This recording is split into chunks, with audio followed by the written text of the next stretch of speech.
Test, test, test, test. Okay, looks like it's coming through okay. Gonna be getting started in just a minute here. Just verifying that everything's working okay. Apologies I'm gonna do something that might result in a rapid motion, so people with motion sickness, just heads up. 3, 2, 1, go. Okay, that wasn't too bad. Right. Yep, I'm just gonna check the stream settings and then we'll get started in just a second.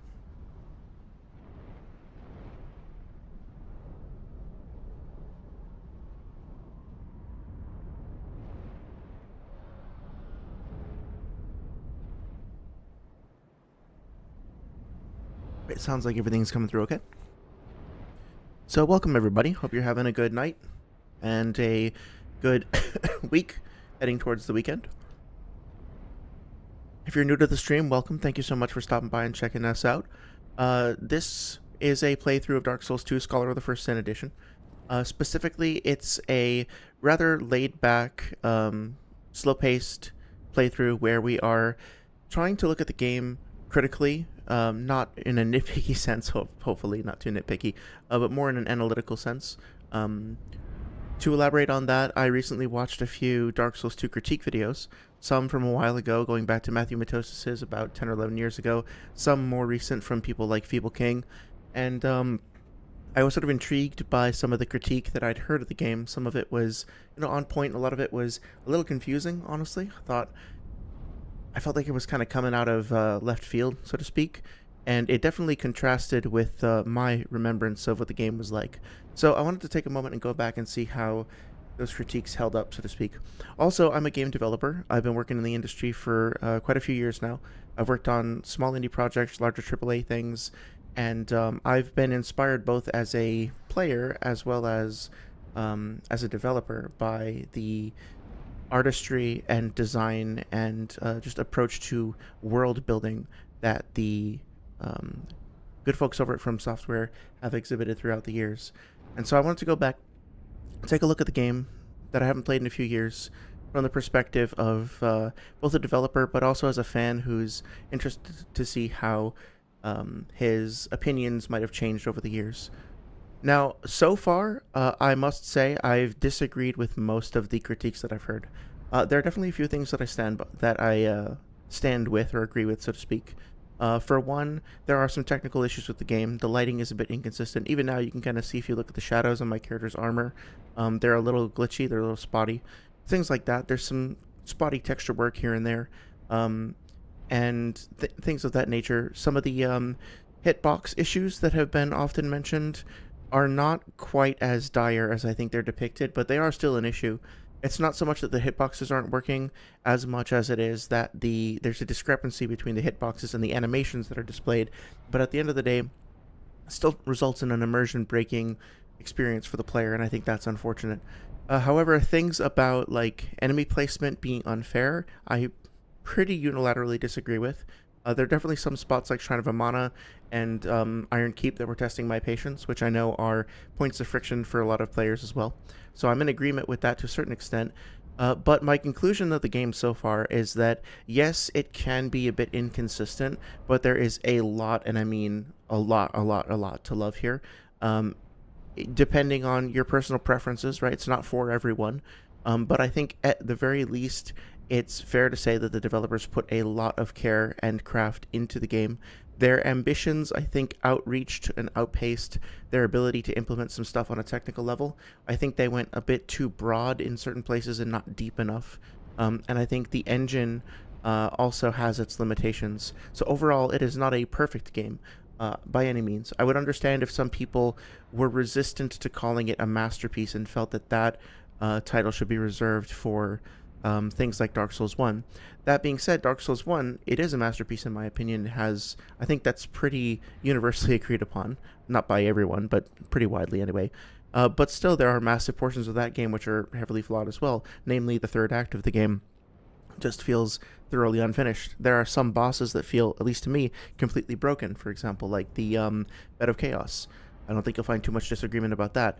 So all of the games in the series, I think, there are fair arguments to be made that every FromSoft game is a masterpiece, in my opinion, and Dark Souls 2 is no exception. The issue here is that it does diverge quite a bit from the core experience that you might have with 1 and 3, for example. It does kind of feel like the black sheep of the family, so to speak. And it never occurred to me that before, just kind of grew up with that expression, but that might not be the best way to describe somebody as who's like a bit of an outcast or an outlier as being a black sheep. That feels kind of weird. So sorry, I might try to find a better expression in the future. Black sheep are awesome. But yeah, I feel like I understand. It feels like its own thing, and I think that's partially because the game was intended to be, to have like a romantic story, that to be more heavily narrative focused, to stand on its own in more ways. I think there's some evidence that the game is supposed to be set in a dream, and so things aren't supposed to follow the same logic, and it feels like it was a bit stapled back to Dark Souls 1. So I genuinely wonder, I had this conversation with somebody about Silent Hill Shattered Memories. Silent Hill is another one of my favorite game series out there. Very influential, very inspiring, and just a lot of fun as well in a bit of a warped sort of way. A lot of people hated Shattered Memories when it came out because it was made by a Western team and it didn't feel quite the same. And I wonder if they had just called it like Frozen Heart, which I think was the original subtitle for the game, and not called it Silent Hill, but kept everything else basically the same, like just done a scrub, find and replace to get all of the names and references to Silent Hill itself out of the way, then I think people in general would have been like, wow, this is this cool horror game. It's clearly inspired by Silent Hill, but it's doing its own thing. Isn't that rad?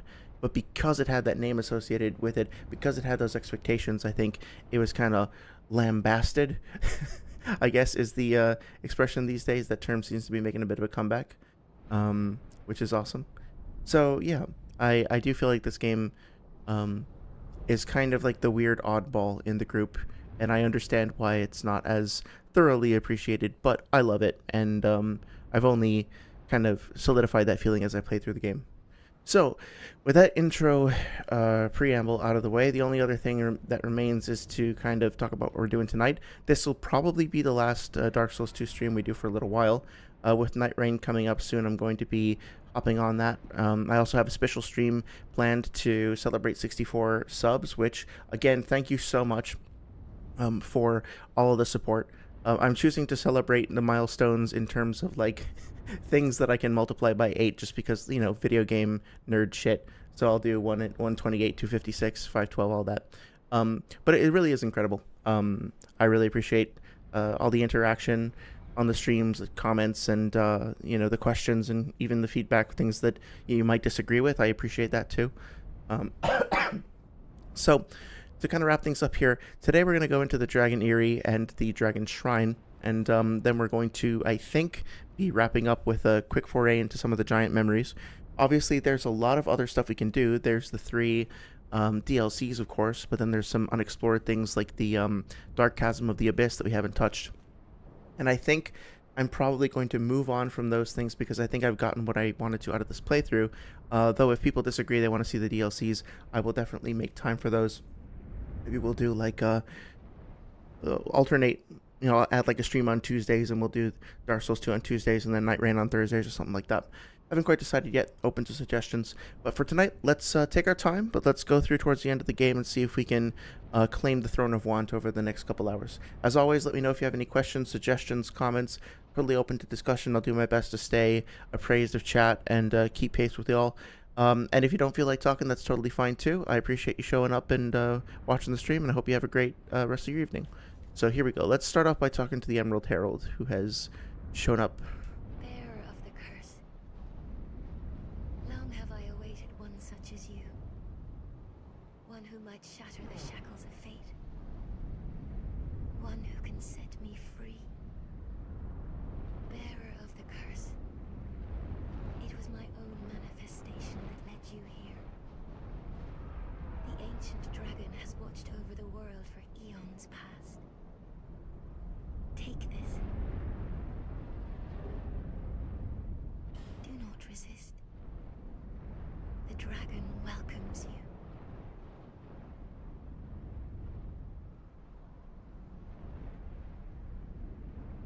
So something you may have noticed about her voice, if you listen very closely, her voice is a bit more high-pitched and it's a bit more frail sounding, at least to my ears, than the normal voice, so to speak, that we hear of her back in um, back in Majula.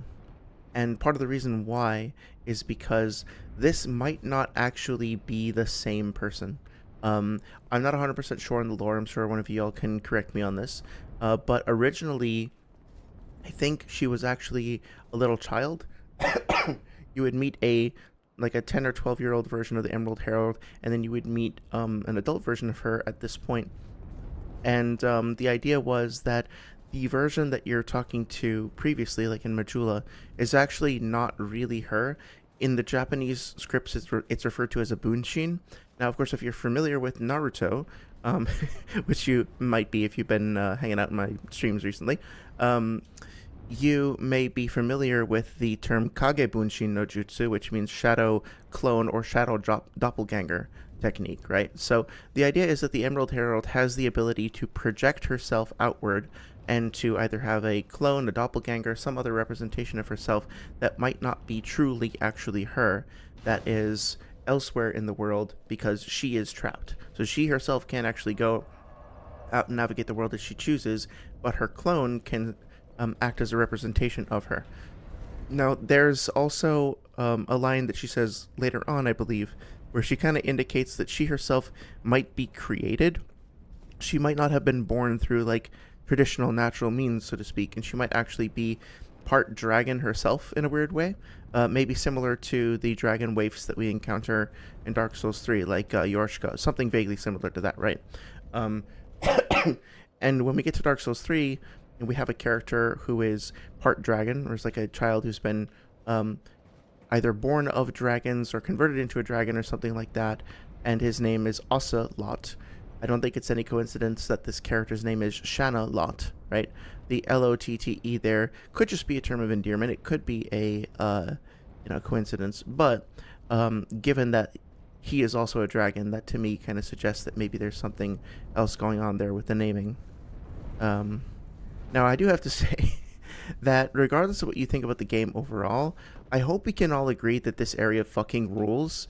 Like, just look at this. Look at the spectacle of that massive shrine in the distance being maintained on this impossible pillar above the cloud layer. We've got some Bloodborne vibes going on here. We've got some Archdragon Peak style vibes going on. We have signs of like these weird alien sorts of growths that are coming up off the peak. The dragons themselves, obviously you can't fight them all, but the way that their wings catch the light and like silhouette, if that's the right term for them, right? You can kind of see the shadows playing around their wings, the sort of graceful, playful dance that they're engaged in. It's really something. It is really beautiful to behold. And yeah, I don't know. I love the sort of zip line mechanic, which is something new. I don't think there's anything quite like it elsewhere in the series. I do think maybe some of these enemy placements are a little bit cheap in that, like, it's not really all that fun to be pushed off a ledge or whatever. Maybe having some more intense combat where you're, I don't know, trying to be very precise about your movements while hanging on, as opposed to just avoiding getting like shunted off, might have been fun. But still, it's I think a very well designed, very striking, very memorable area.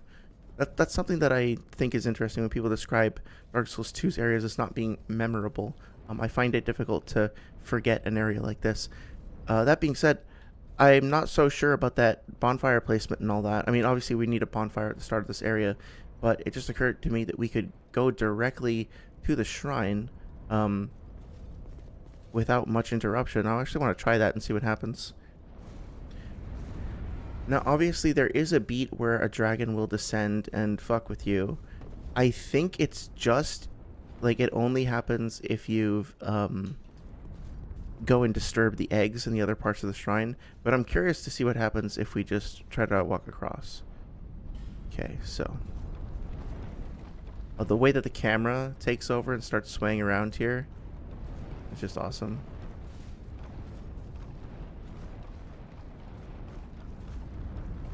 You know something's coming. You can just feel it. That tension. But looks like we made it. So honestly, I kind of don't like that, if I'm honest.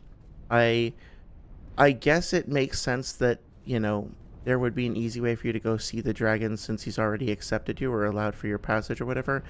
But I don't know, that feels too abrupt. Like the fact that you could just bypass that whole area, that seems a little sketchy to me. I don't know. I'll have to think about it. But now we have a nice little surprise over here. I will actually go back and do the Aerie, but just since we're here, that phantom actually kind of gave it away. But let's see.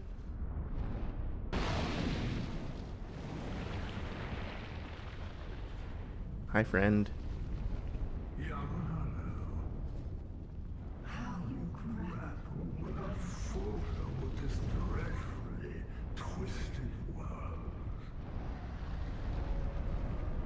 Peace grants men the illusion of love. Shuttled by fools who stay young for love, unaware of his grand illusion.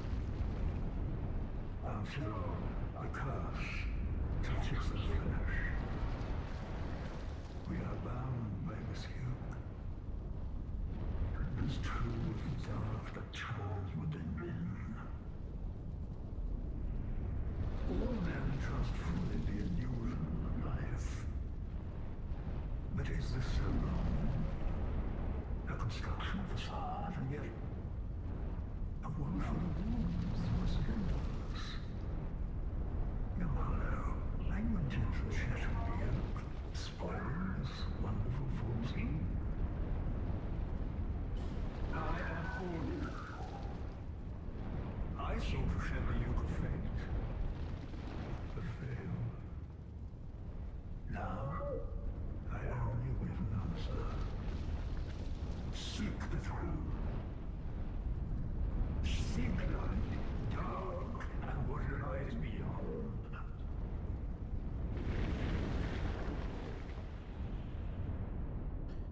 Yeah, so I find that dialogue pretty fascinating. It's interesting. If I remember correctly, I have to go back and review to be sure. If I remember correctly, the last time we talked to Aldia, he kind of, you know, one of the most striking things that he said, like, no matter how beautiful, resplendent, or exquisite, a lie will remain a lie. And the way that he delivered that line also was pretty chilling. Like, he seemed very cynical and very kind of dejected about the state of the world, to put it another way.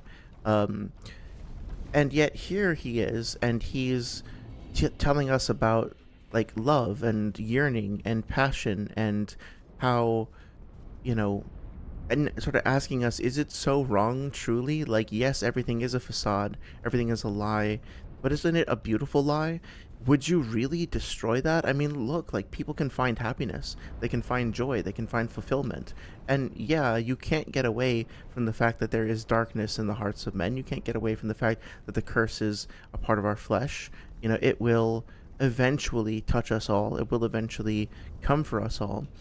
But also, isn't it kind of fucking awesome to be alive? So, are you truly prepared to destroy all that, to just throw that all away?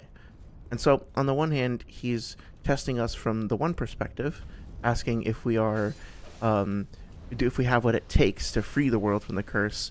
But now he's testing us from the other perspective of, well, do you actually know what that means? Like, are you actually prepared to destroy everybody's chance at a happy existence, so to speak, or an existence at all, really? One second. Okay, so good that I managed to get the little guy. So yeah, I do think it's pretty fascinating that we get to see both sides of the coin, so to speak, which makes sense. It's also a nice little hint that Aldia does seem to think that there is an option C, right? He does say, you know, what did he say exactly? Like light or dark or something beyond. Now, it's interesting, when you get to the throne, if you defeat him, and you decide to walk away from the throne rather than claiming it, he says, beyond the scope of light, beyond the reach of dark, what could possibly await us? Which kind of also indicates that he's skeptical of the idea that you could that there could be like an option C. But here, he seems to be indicating that he does kind of believe that that might be a possibility. So Aldia seems to be a man who is plagued to a certain extent by contradictions. Somebody who has grappled with the... maybe that's a bit excessive to say. I suck at killing those things. Wow. Maybe that's a bit excessive to say. But he's somebody who definitely has faced the sort of dual-natured quandary of life and existence, and he did not manage to find a satisfactory answer to that dilemma, so to speak. And I think he basically has given up, right? Like he said, I'm not going to try to answer the question anymore. I'm just here to watch. But he's also like poking you, prodding you. Sometimes it feels like he thinks, oh, this guy might actually be the one to figure it out. Other times he's like, there's no way, you suck. Nobody can do this. I couldn't do it, so it makes you think that you could do it, right? So he's conflicted. He's torn. He's a little depressed, I think, and a little, maybe not depressed, but like he's kind of given up. He's resigned himself. And then you come along, and you just won't fucking stop. You won't take no for an answer. Like, you have committed yourself for whatever reason, even though you came to this place seeking, I don't know, some kind of solace, a cure to the curse, or something personal. You're now here. You're now fully invested in this world, and it's sort of up to you to figure out what you're going to do with it. Now, these guys are interesting. If I remember correctly, in the base version of the game, they were not, they did not show up here in the Aerie. They only show up in the shrine itself, so I think it makes sense that they, oh shit, oh fuck, hang on, oh, I'm dead. Chasing after those things will be the death of me.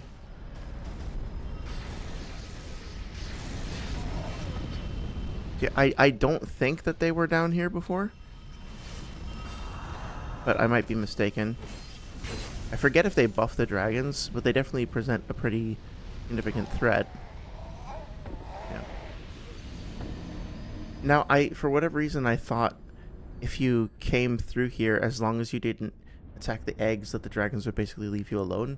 That might still be the case because I did unfortunately hit a couple of them. I don't feel super inclined to fight the dragons, but I might try just to sort of have the experience of it. I'm not motivated by it personally, but just for the sake of being thorough with the area and all that. I will say that what just happened there didn't feel good at all. It felt like the moment I got knocked down, there wasn't really anything I could do, and I just kind of had to wait for death. Granted, I'm not using my primary weapon, but still, you know, I've done a pretty good job of leveling up my health, and I don't know, it felt like that was a death sentence the moment I fell down, because I couldn't, like, if I got back up, I'd still be in the cone of fire, right? Also, I'm not entirely sure what these guys are doing.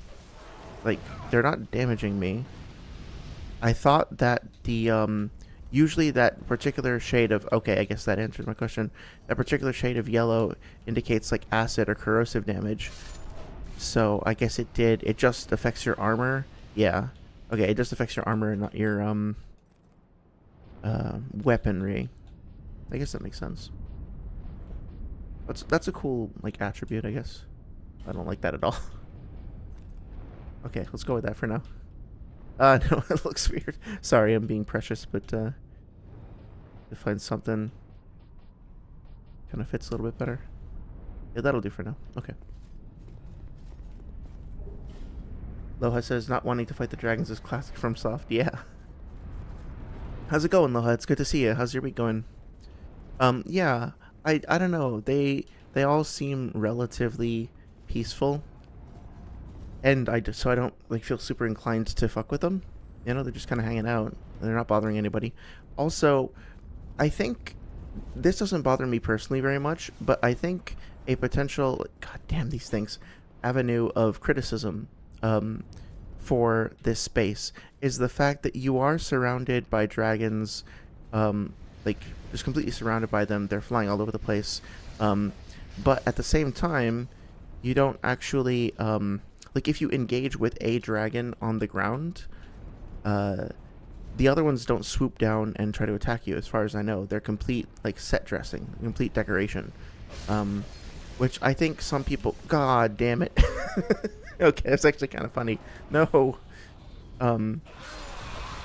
I think some people might rightly look at that and say, well, okay, that's immersion breaking because I don't, I now no longer believe that those dragons are real. Whereas the idea that you are being watched from many eyes, from many different angles, and if you do anything wrong here, they could descend upon you at a moment's notice. That to me feels, I don't know. I wonder if that's what, if they ever considered doing that at some point and they just didn't have the budget to do it or whatever. Because it feels like imagine you have to go and get like a precious item, but the item is surrounded by eggs, so you have to go destroy the eggs, and in order to get the item, and then like one of the dragons that's circling around like sees you and then flies down and then lands there and directly responds to what you're doing. I can see that also being a way that this area was implemented. Not that it's a mistake that that wasn't the case, but if you genuinely believe, even if they just do that once, right? You genuinely believe that you're being watched by all the other ones, that can potentially affect the way that it that you perceive the area going through. So I think maybe a little extra smoke and mirrors could have helped sell that. I don't know. Oh, it says just cracked open a cooler. Fortunately, I can't stick around to listen when the party starts. Yeah, no worries. I hope you have a great party, man. I'm hoping to. God damn. Hoping to first get over this cough, and then maybe I can think about having a little get together. Supposed to go meet some friends tomorrow night, so that should be fun. We'll see. But yeah, are you celebrating anything in particular, or just like hanging out with friends, family?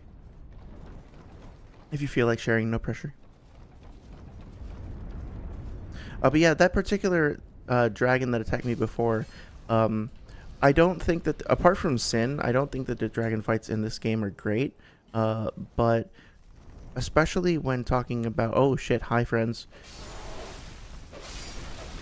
So actually, let me change course a little bit and just say that the fact that we get a such a recognizable, iconic, and clearly audible tell for those enemies makes the fact that they can feel a little bit cheap sometimes, but the fact that they're so well telegraphed and from so far away so distinctly and clearly, I think helps mitigate that significantly. They still feel fair.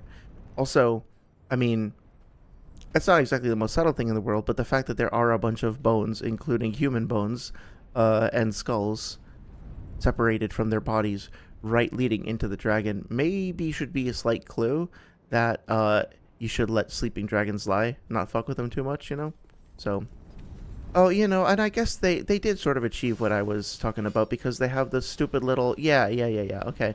So they do have the fucking Titanite lizards running into the eggs, and if you don't catch them quickly, you're liable to attack the eggs. Let me just see what happens if I do, because I can, like, touch them. I can, like, oh, well, that's kind of unfortunate. No collision on the wing.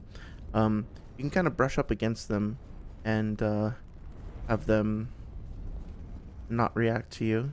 Let's see. I'm going to miss that one for sure. Oh, maybe not. Oh, come on.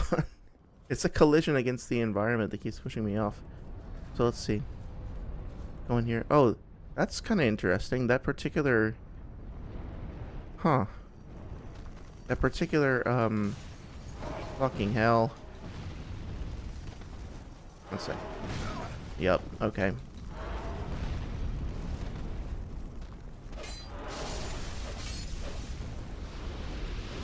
Sorry. Okay, that particular enemy over there, has curled himself up into, like a fetal position, into a ball. And he has a dragon tooth. Very interesting. Because, there is that thing in Dark Souls 1 where you can curl yourself up into a ball to get transported back to the asylum. There's also that thing in Bloodborne where there's that one character that keeps going, like, I'm an egg, when will I become a bird, or something like that. Maybe it's the other way around. But yeah, I wonder. Let's take a look at the dragon tooth, because that's Havel's item, if I remember correctly. Oh, what the we got 2 of them? Oh, did we get one from the bird? I forget where we got the other one. A giant dragon tooth uses a great hammer. As solid as a boulder, this tooth is said to be taken from a dragon, but the truth of this claim is unclear. What is certain is that it bears some mystical power, and its wielder gains resistance to magic and fire. Okay, interesting. Oh, Loha says, just a random get-together, really any excuse to drink with Well, I hope you have fun, man. That sounds good. Yeah, I don't drink much, but when I do, I like to take time to prepare a little cocktail, something like that. I don't know if you ever tried Saint Germain. That's my poison of choice, so to speak. I will mix that in with a couple random things.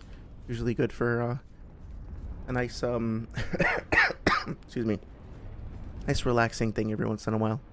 Don't tend to go in for beer too much, but mostly just because I haven't found one that really agrees with me, taste wise. Very picky.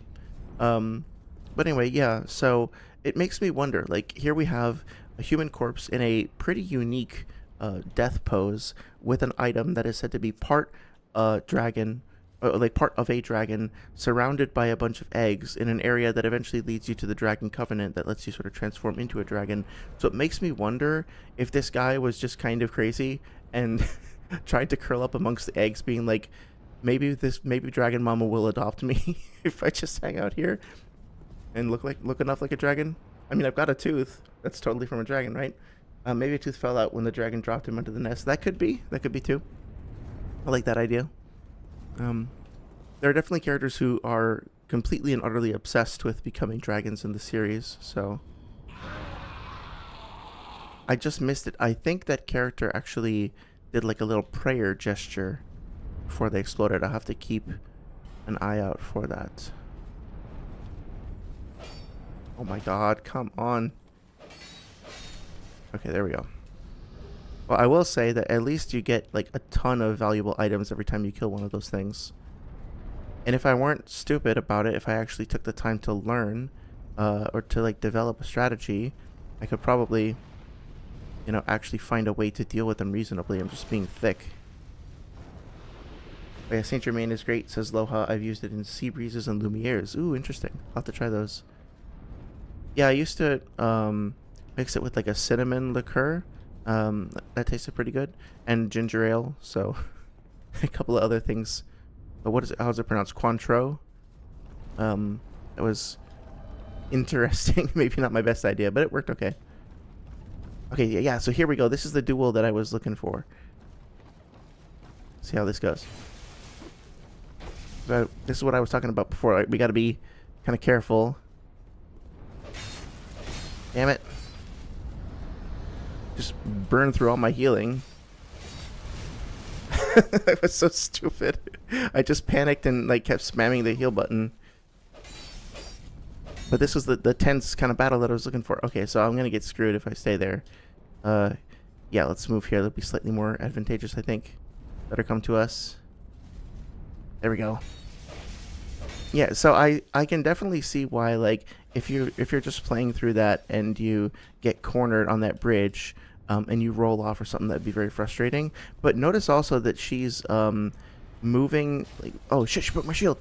She's moving like very slowly and deliberately, so she's not like acting super acrobatic. It feels like she's acting in character, in other words, for the environment. And so it's challenging, but you know, it's almost like she's got Tranquil Walk of Peace activated, and she's just kind of walking slowly through the area. I think she also doesn't have like infinite stamina or anything. She's recoiling from my shield. She's using abilities that are similar to mine as a player. So yeah, that felt really good. It felt like I could have been defeated at any time. So it was tense as hell, but it felt fair, and it felt like kind of climactic in a way that was very you know, we just reached the end of the loop, and there was a final enemy waiting for us. That was awesome. I like that a lot. Aloha says, this is the kind of battle I was looking for, runs away. Yeah, exactly. No, but I like that. I like the feeling of occasionally feeling overwhelmed and then like having to kind of improvise a solution. Sometimes running away and regrouping is It is really funny when you point that out. But sometimes like feeling pressure to kind of regroup and then use the terrain to your advantage makes a lot of sense. Um, I guess I was just like, to clarify, I was looking for something that felt more like a duel on even footing than something like, just having an enemy that would either kill you in one hit or you would kill them in one hit. Like something that had a little bit more back and forth, like play, give and take, give and take. And I feel like I got that. Okay, so. Oh, you know what? I wonder if I. It's not gonna work. Oh, maybe. Please.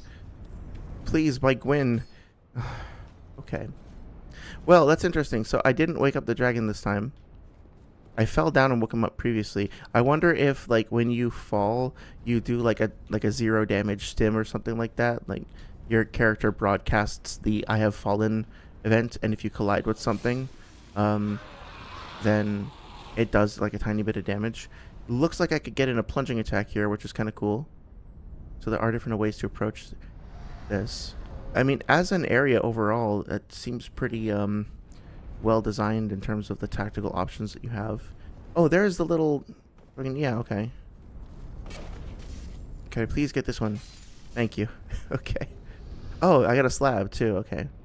So yeah, I mean, like, again, do I have enough healing to? Probably not. Mess with the dragon. Even without bothering the dragons, it feels like a pretty fair area. It's nicely layered, nicely set up. There's short, claustrophobic areas where you don't have much maneuverability. There's larger open spaces where you can have these bigger fights with the dragons that feels very thoughtful and deliberate. There's also, I'm not going to do it because I've never once succeeded at it, but there is a zipline. Actually, I probably could have done it there. You can actually manually stop, like, get off the zip lines while you're halfway, or sorry, if you press the B button, I think, at any point while you're on a zip line, you can actually get off of it, and there's an item I think that you can only get by timing it perfectly, and basically you land on this ledge that's kind of out in the middle, which is really cool. Let's see. Yeah, it does feel like your AI is functioning weirdly, Loha says.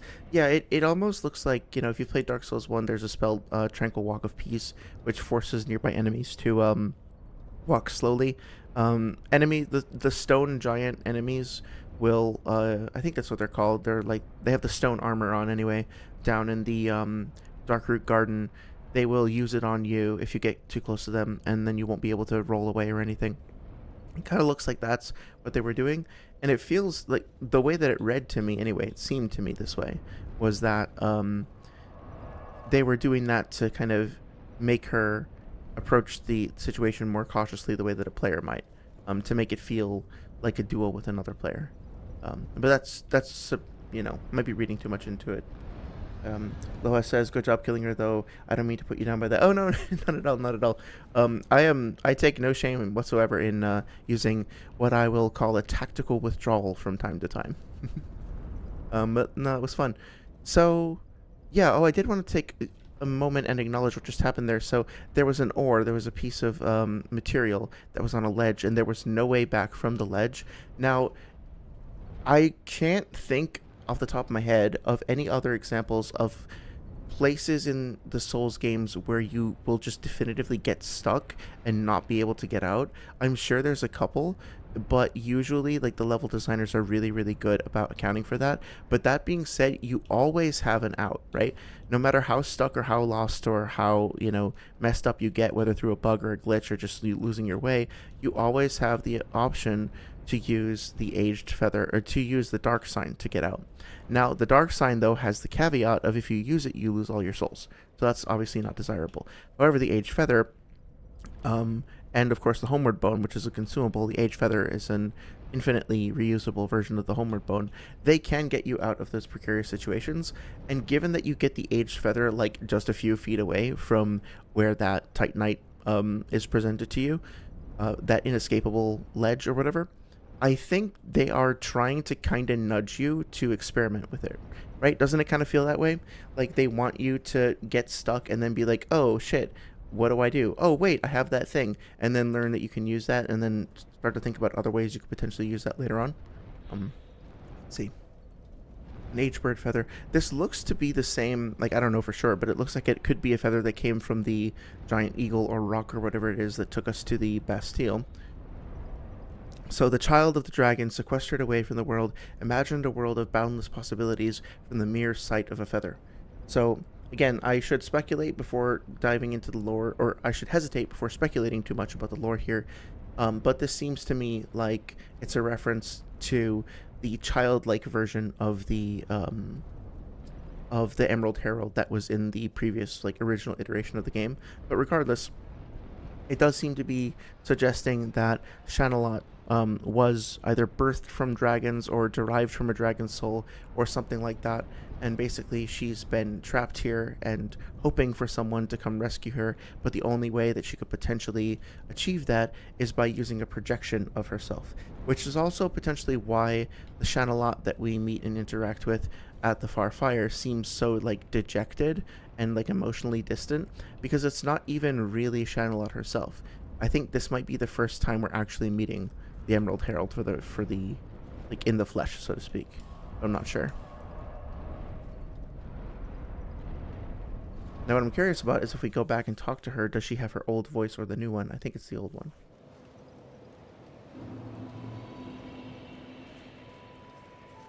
Let's see. Bearer of the curse, I will always be at your side Definitely seems like the old one. until hope has fully withered. But I wonder... I was gonna say, like, some of her mannerisms seem a little bit, like, childlike, like kicking her feet up and stuff like that, like she's doing now. You know, it's almost like a caricature of somebody who's shy, you know, just sort of like hands behind their back, looking down, kind of kicking at the ground. It's sort of like you would see in a manga or something where, you know, the shy girl is hoping senpai will notice her or something, and just kind of acting shy. So I wonder.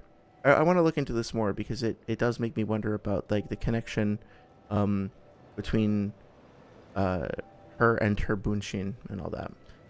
Anyway, I came back to, well, for a couple of reasons. Remembering the challenge that we had before of trying to use as many soul items and get as many free souls as possible, and then invest as many of them as possible into life gems.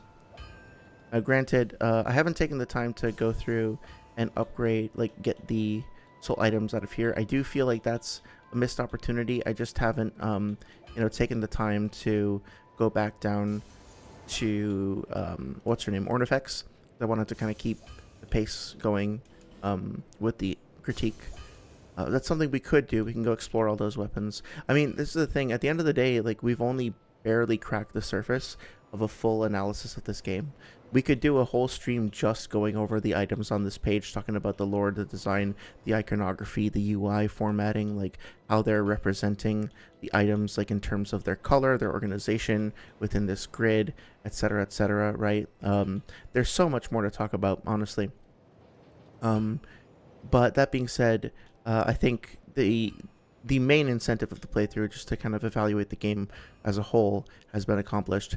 Hopefully. But that being said, let's repair our stuff. See how much that costs. Oh, it's actually not that bad. For some reason, I thought it was, like, ridiculously expensive. The rings are expensive as fuck, if I remember correctly.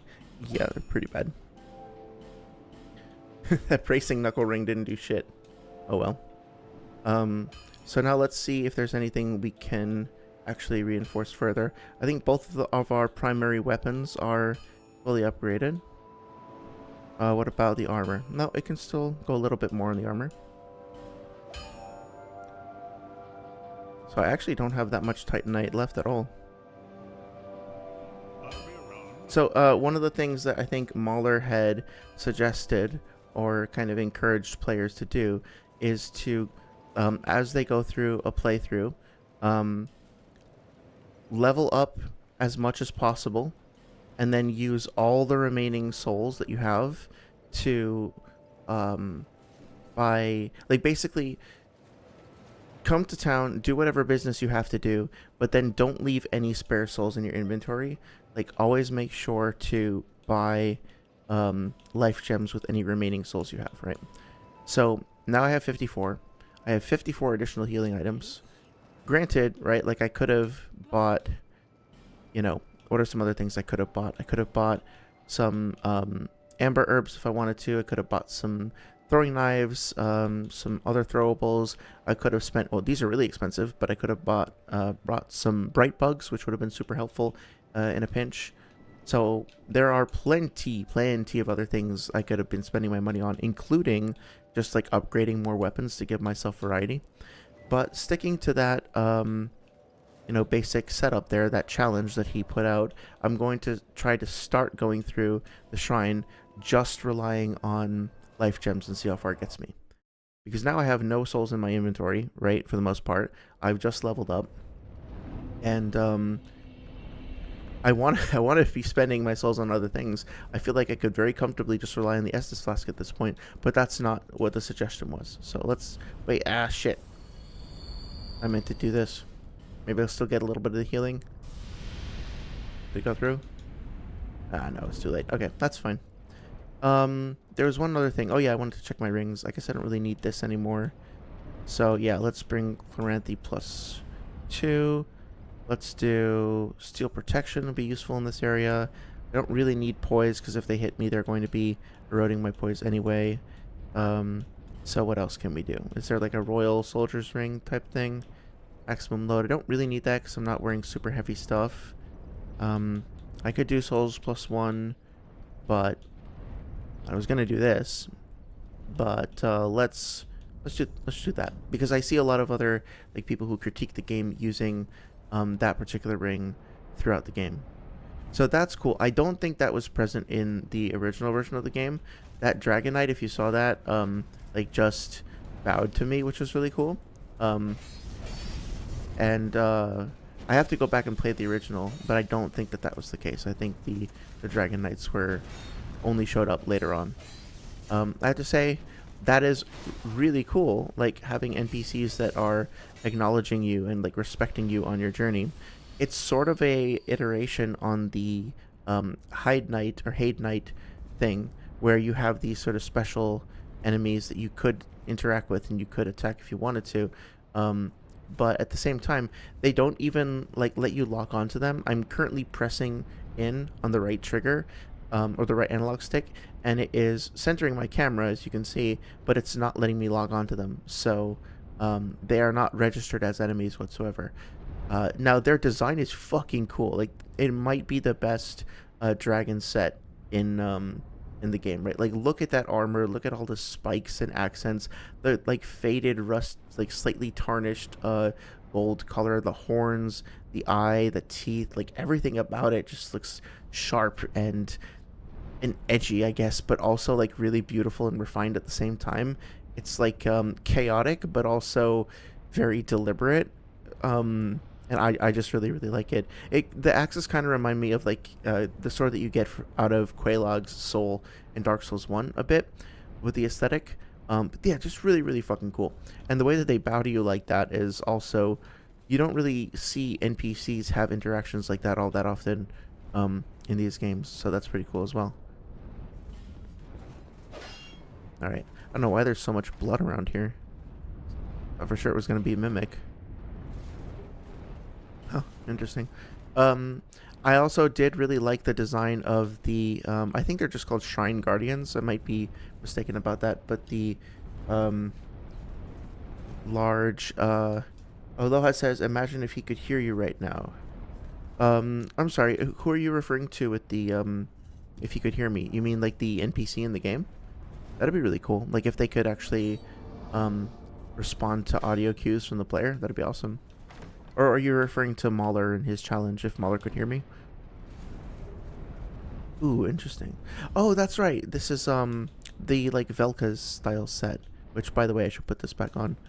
But yeah, that's intriguing. I wonder what that's doing here, right? A mask honoring an ancient goddess. Sin was said to be her domain, but the name of this goddess is long forgotten. Little is known about what purpose the mask served, only that it was worn by a person of great authority. So if this... That seems to be indicating that maybe, like Oswald, if that was his name, came up here or was connected to this area in some way. Very interesting. I'd forgotten about that. And it's hidden behind a Pharos Lockstone as well. So... Loha says, yeah, the NPC hearing you gush about a cool... yeah. He's like, dude, step off, bro. I'm taken. I'm not interested.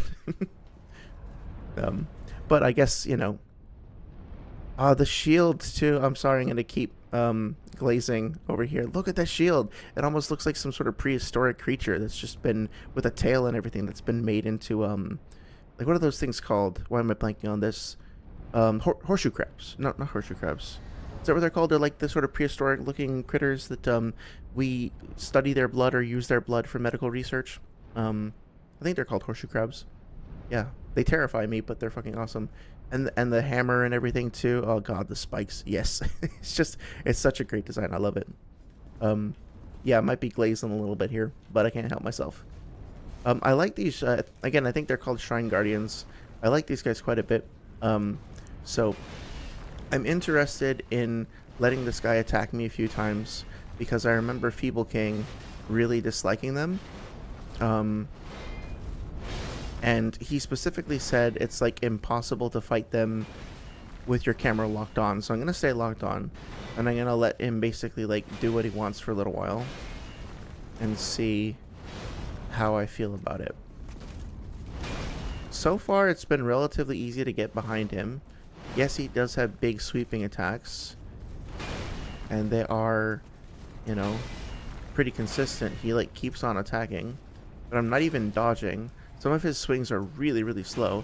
Okay, the animation there did feel janky when he reset and he kind of like got staggered for a second. Okay, he's coming at me while I'm healing. Feels pretty intimidating.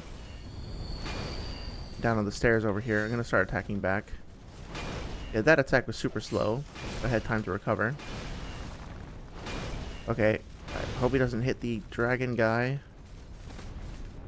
Alright, so definitely very menacing, very challenging. You have to kind of stay on your toes. Oh yeah, no worries, Loha. I hope the party goes well. Hope you enjoy the drinks and all that. Have a good time. Really appreciate you stopping by. Yeah, take care. Thank you. So yeah, let's see. Overall, this guy is definitely somebody who attacks consistently and is a serious threat. And if I just walk back, he's just gonna keep coming. Pause. Keep coming into me over and over again. He just won't stop coming. And that will definitely put me at a disadvantage. But also, if I just, I'm not. All I'm doing is holding left and waiting. Right? Like, yeah. Okay. So I have to go back and double check. I don't want to misrepresent anyone, and I'm probably misremembering this somewhat. But what's his name? I do distinctly recall Feeble King like having, I think it was Feeble King, pretty sure, having an issue with that enemy in particular, and basically just like fucking hating it, and saying it was unfair and like totally unable to contend with. That was actually really easy. Once you figured out that you just needed to like circle strafe, or maybe that was his point. Like maybe his point was like the enemy itself is really hard unless you do this one particular thing. I wouldn't personally consider that to be much of a criticism though. Like it's entirely reasonable for a new player, hello friends, for a new player to perhaps come across that enemy and try to fight it by like oh whoops, wrong controls. Try to fight it by backing up and defending and stuff like that, and take a while to, you know, discover the strategy, proper strategy for dealing with it. I don't think that's a flaw. It's okay if some enemies have like relatively simple attack patterns. I guess if you play through it and you genuinely feel like the enemy is pretty much broken, like it's an all or nothing thing, you're either getting pummeled by it or you totally break it, that's fair. Because ideally, you know, your experience with an enemy should feel like a fair and balanced challenge. It should feel like it's pushing you and encouraging you to... Whoa, hi, what? I'm sorry. What? Okay.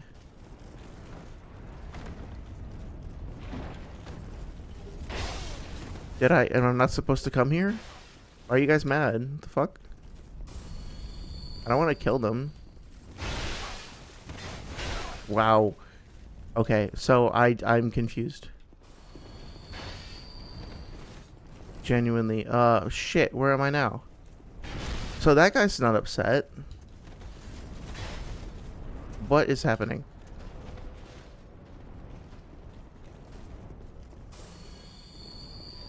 Yeah, I'm at a loss. I guess I am gonna have to deal with them because I can't fight like these two and that other NPC. I feel bad because I was trying to be like pacifistic going through here. I'll have to think about like what I did to cause that to trigger. Yeah, see, now this guy doesn't like me. I mean, I'm sorry. Specifically, he's got a like I can target lock him. They're not too difficult to deal with though. Okay. Well, this guy doesn't like me. Damn, okay. Shit. Tough. I wanted to look. I think I have the same shield that he does, but I don't. I'm surprised to see him with that particular design. Where did I see it? I guess not. I recognize that design though. I'm very intrigued to see if he like drops that. Wow. Okay. Yeah, he's moving way faster than I would expect. Granted, this is like one of the last enemies in the game, right? And these characters are guarding some of the tough, like, a dragon that they worship. So the idea that they would be really difficult to fight, I think, is entirely expected and a good thing.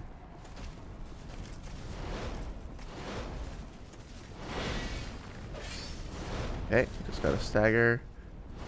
Find a little bit of time to heal. Oh wow, the shield bash. He's tough. Fuck. He's actually like, I could have seen him being a mini boss. I think he's more of a threat than the fucking what's his name? Dragon Rider. I love that shield bash dash thing. It doesn't have too much health. Okay, yeah, so he definitely felt challenging and imposing, but not totally unreasonable. I love this over here. I believe the same design shows up on... No, it might be different. I was going to say it shows up on the wall into Sin's boss arena. But I think his is actually slightly different. I might be mistaken. But either way, it's really cool. Wish I could take the time to break all of this down. But, you know, you do have the one larger dragon at the top, a smaller one to the left. It looks like the one on the left might be sleeping. I'm not sure. There's one kind of coming out from the right. It looks like there is an egg in the center. There's a man with a staff who might be Aldia potentially. So maybe it's like Sin on the left, Guardian Dragon on the upper left, you know, the Ancient Dragon in the middle. Not sure about the one on the right. And then Aldia is approaching and kind of bringing the knowledge and the lessons from the dragon to the general populace, so to speak. I don't know. Really, really cool. It's a very beautiful design. And nice that it's not just a flat 2D texture. It really feels like an actual sculpture or bas-relief or whatever the term is that's been made by someone by hand in the world. I think you can see those sort of like pockmarked stones that are around Dragon Aerie. So I think this probably happened in Dragon Aerie itself. Really cool. I don't know. This guy thankfully is fine with my existence. Don't know why the others were upset. I haven't been commenting too much on the item placement as we've been going through all this. There is plenty to be studied there, I'm sure.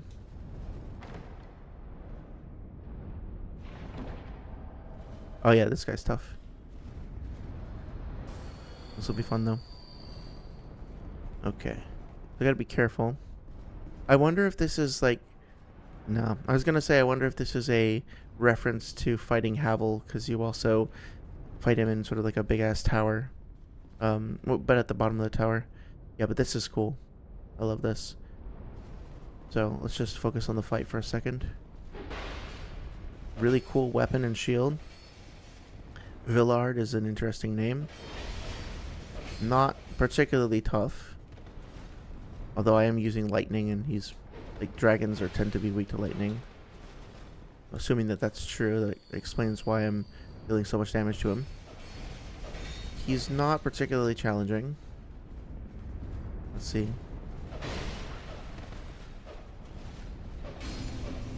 So, that was cool. You know, thematically, narratively, and all that. It was cool to have that fight. It's very cool to find a pretty unique looking NPC. What appears to be like a cathedral or chapel or something here, with the this beautifully ornate sort of, I don't know what you would call it. It almost looks like a... I'm going to say the word baldachin and pretend that I know exactly what it means because I played Elden Ring and they use the term there. I think baldachin is more of a... refers to like a bed or something wedding related or something like that, right? This is probably not the right term for it. It's, I guess, gazebo might be closer. I'm not sure, but it looks really cool. And coming out of that shrine area and then seeing the bas relief and then coming here and finding this shrine is just I don't know, it feels awe-inspiring. It feels awesome, not in the sense of being cool, but in the sense of like genuinely being filled with awe. Let's see. Now that says don't you dare. I wonder what will happen if I pick it up. I'm pretty sure that it's yeah. It is kind of silly that it's so big and your character just reaches out and touches it and it like disappears. You know, that's one of those things where, again, I could totally understand somebody saying that their suspension of disbelief was affected negatively by that. But what I was gonna say is, it feels like the encounter with that dragon knight that we, or the shrine guardian that we just fought with the shield and the hammer previously, felt like significantly more challenging and dramatic and like mini boss like compared to the fight that we just had with Villard. And I almost feel like Villard should have been the mini boss, right? Especially since she was guarding such a precious thing. So I would have even taken, like, given Villard's like some more impressive moves and made him more like intimidating as an enemy, and then just you know, moved the shrine, the great hammer wielding guy elsewhere.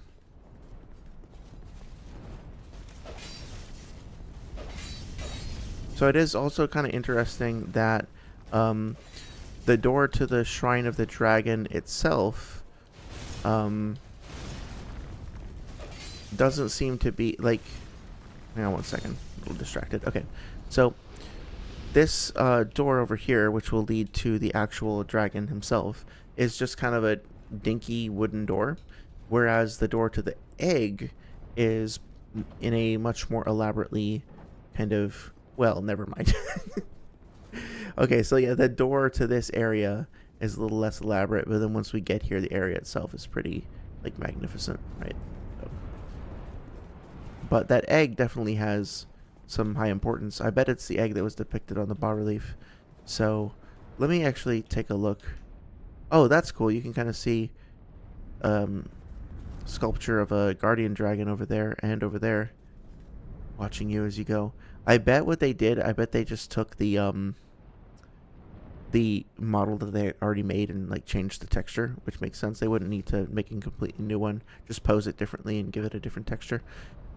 Interestingly, I believe the Drake in Dark Souls 1 also had a tail that kind of looked like that. The tails of the dragons sometimes have like weird growths and protrusions coming off of them, which is kind of interesting. I'm not sure why that is, but it definitely makes them feel a bit distinct from like your common tropey fantasy dragons. Make them stand out a little bit more. Let's just take a look at the dragon egg real quick. Is it not here? I thought for sure it was a key item.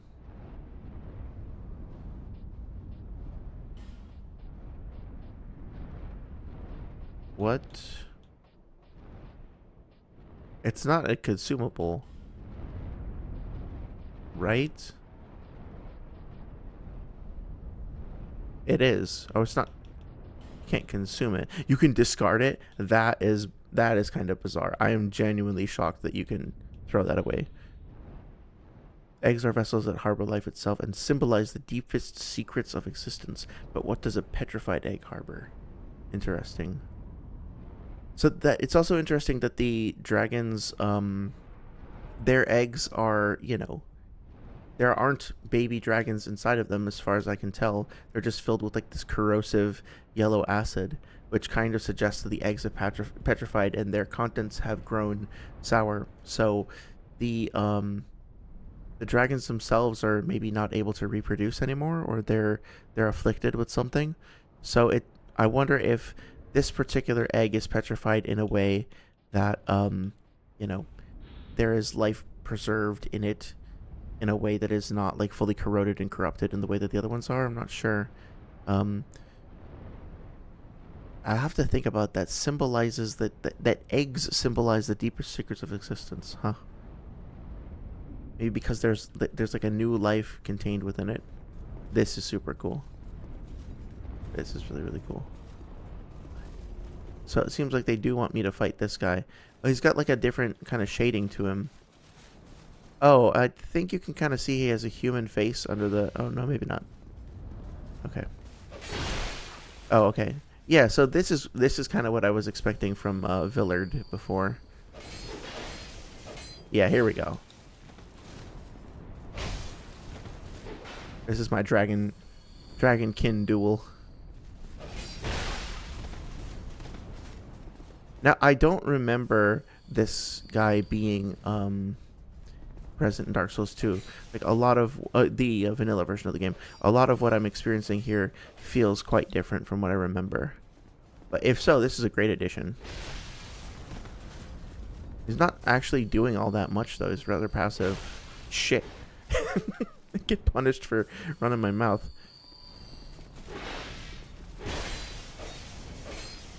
Okay. Kind of walk through some of his attacks. I think he's power stancing. Yeah, he must be. That's awesome. I don't know if we've actually seen other NPCs power stance. At least I don't recall any. Yeah, so he's alternating between his like one-handed and power stance attacks, it looks like. That's really cool.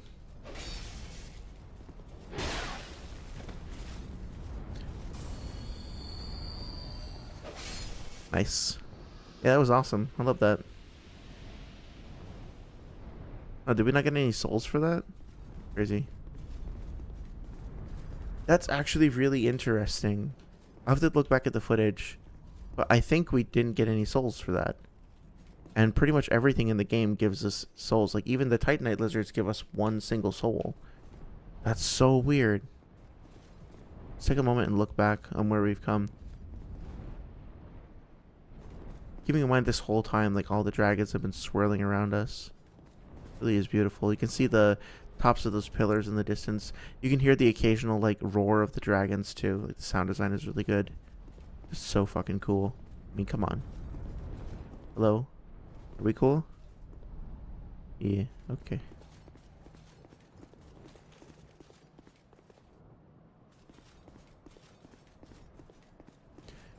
Oh, this is great as well. All of the chaos of the wing flaps and everything, and the ornate architecture and everything poking up out of the ground. We still have the one asshole dragon who just needs to participate flying around in the background, but all of that just kind of melts away, and now you have nothing else in your field of view except the dragon itself, and it's so huge that it takes up your entire field of view unobstructed. This thing is massive, it's ancient, it's genuinely terrifying.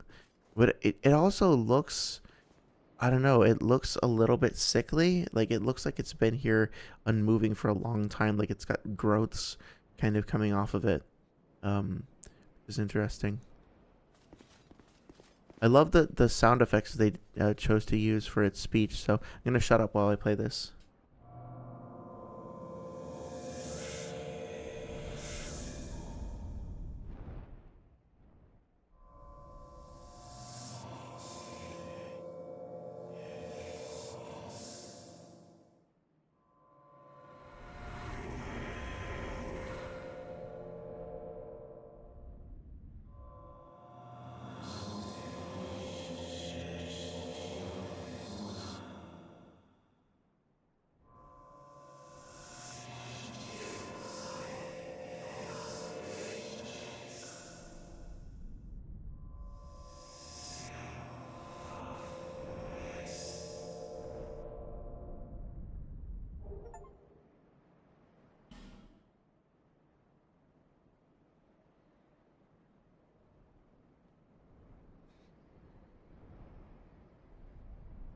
So, of course, we could attack the dragon. I don't think that there would be much point for the purposes of this playthrough, especially. I will say that I don't think the Ancient Dragon is a great boss fight. If I remember correctly, he only has a couple of things he can do, and he pretty much just constantly like jumps up in the air, uh, shoots a fire breath attack that is like going to one-shot a lot of people, if not two-shot them, um, and then has a couple of like lame paw strikes. The oh, hello, I didn't mean to do that.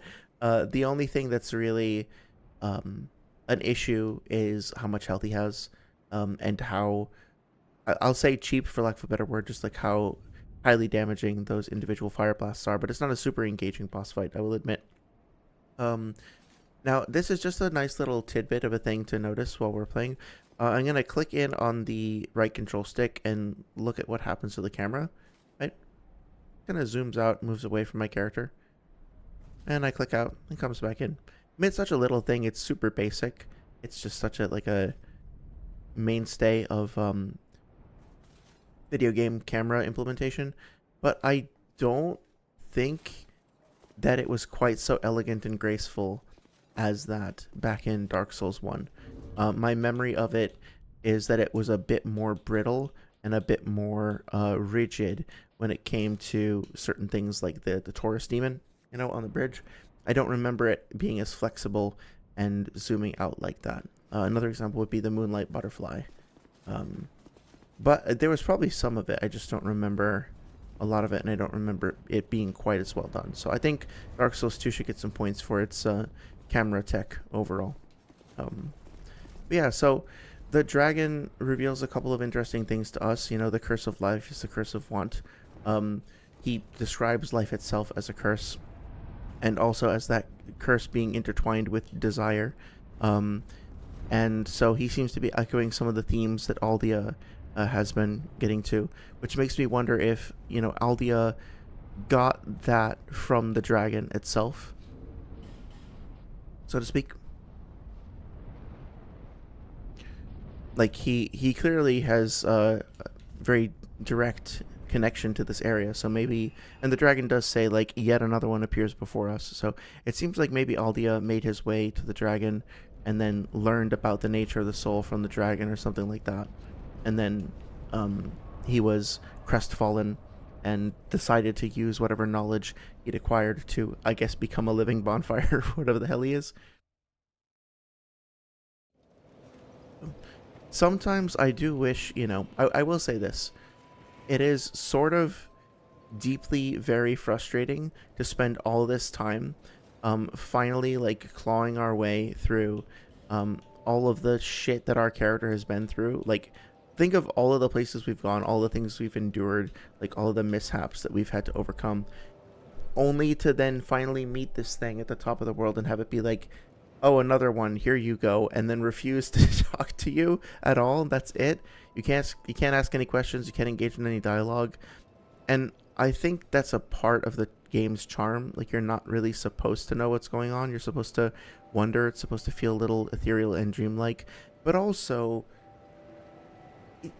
it takes a lot of effort by a lot of people, a lot of hours, a lot of years to unravel the stories of these games. And I like that. I think it's genuinely a good thing. And also, to be a bit nuanced, sometimes it's a little overwhelming. Sometimes knowing when a game, like when, I don't know, the Dusk Bloods or whatever it's called comes out, knowing that it's going to probably be like a year before anybody really knows what the fuck is happening, and probably more like 10 years before anybody really knows what's happening, right? Have people actually figured out Elden Ring already? Maybe, but I would wager a guess that a huge chunk of the game's like lore and mythology is still going to be unsolved for a while.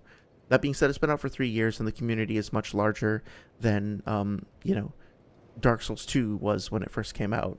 And also those people who have been working on the games, like Loki and Vati and whoever else, at this point are also much more skilled at doing the lore analyses.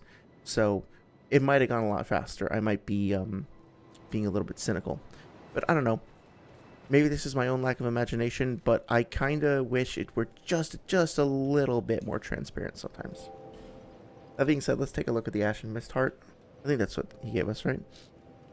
That one is actually a key? Yeah, okay. Manifestation of ashen mist received from the ancient dragon. The magic of the ancient dragon allows one to delve into the memories of the withered.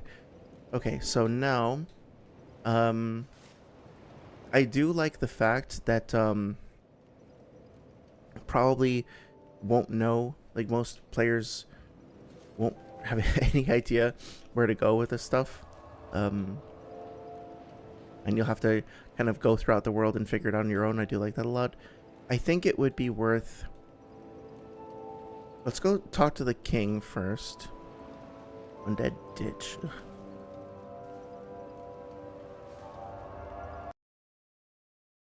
Because I think the people that we can now go talk to are the king, the 3 giant souls, and then the dragon. So let's do the king first. It's actually maybe not the best way to get there. Let's see. Not that I want to be fighting all these guys again.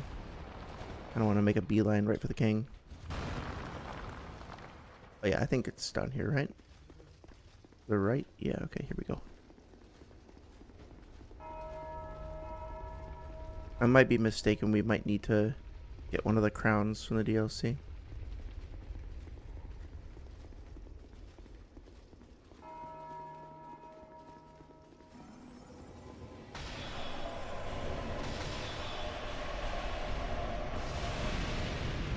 Well, that was fucking terrifying.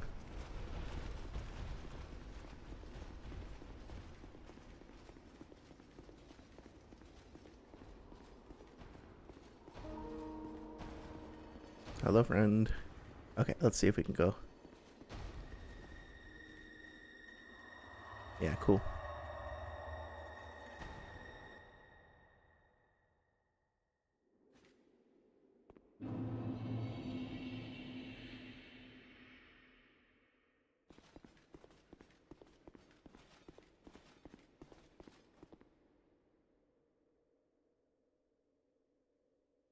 Look at how, like, splotched and mottled his sword is. It looked like it's covered in mold. Seeker of fire, coveter of the throne. I am Vendrick, ruler of Drangleic. As flame rises, so does it fade. Such is the way of things. Do you intend to link the fire? Then you must first take the throne. Prove your worth. Find the ancient crowns. Seek adversity, and they will be yours. And your wishes granted. And your wishes granted. And your wishes granted.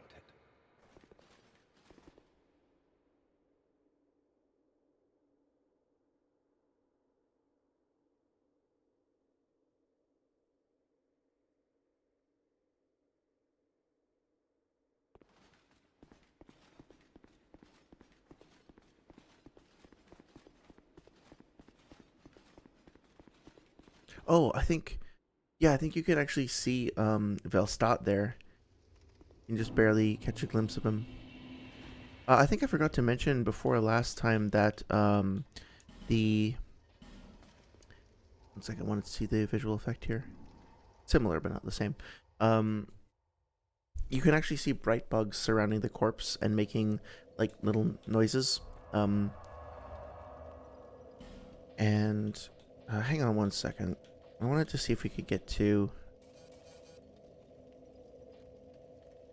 No, so I wanted to see if we could go back to the to the dragon, to go into its memories, but it would take quite some time to go through Seldor again, so maybe I'll save that for now. But you can go to the dragon, you can go in its memories, and I think you just get a unique weapon from doing so. Let me see. Yeah, so the bright bugs surround those dead and dying things, and they surround the corpse of the king, and they make a slightly different sound, but a similar sound, if I'm remembering correctly, to the ones that surround the liquor, like lizard men lurking in the water in Amana as well. So there's a nice little connection there. What else? I guess we should just go back to Force of the Fallen Giants and start visiting the memories. There's not too much left to do. Never remember where that particular bonfire is. Oh, that's right. We didn't go down to where the salamanders are. Do I actually have that key? Or oh no, I think they moved it to the yeah. Yeah. Oh, so there's still actually quite a lot for us to do, just even in the base game areas. But I'm pretty sure one of the giants is over here. Right? Down this way? Ah. I thought you could go into his memories. I guess because it's resting peacefully. Okay, well, let's go check the other one. I think the most notable one is going to be the one that's up on the parapet, so to speak. Is that what that's called? The battlements. The battlements is not the parapet. Up on the fucking wall. I should just say wall. That would also be a reasonable word to use. Okay, so let's see.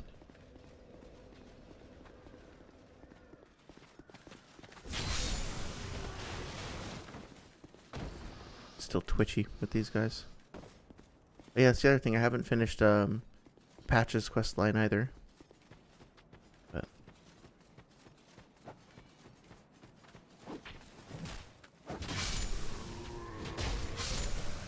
oh, hello.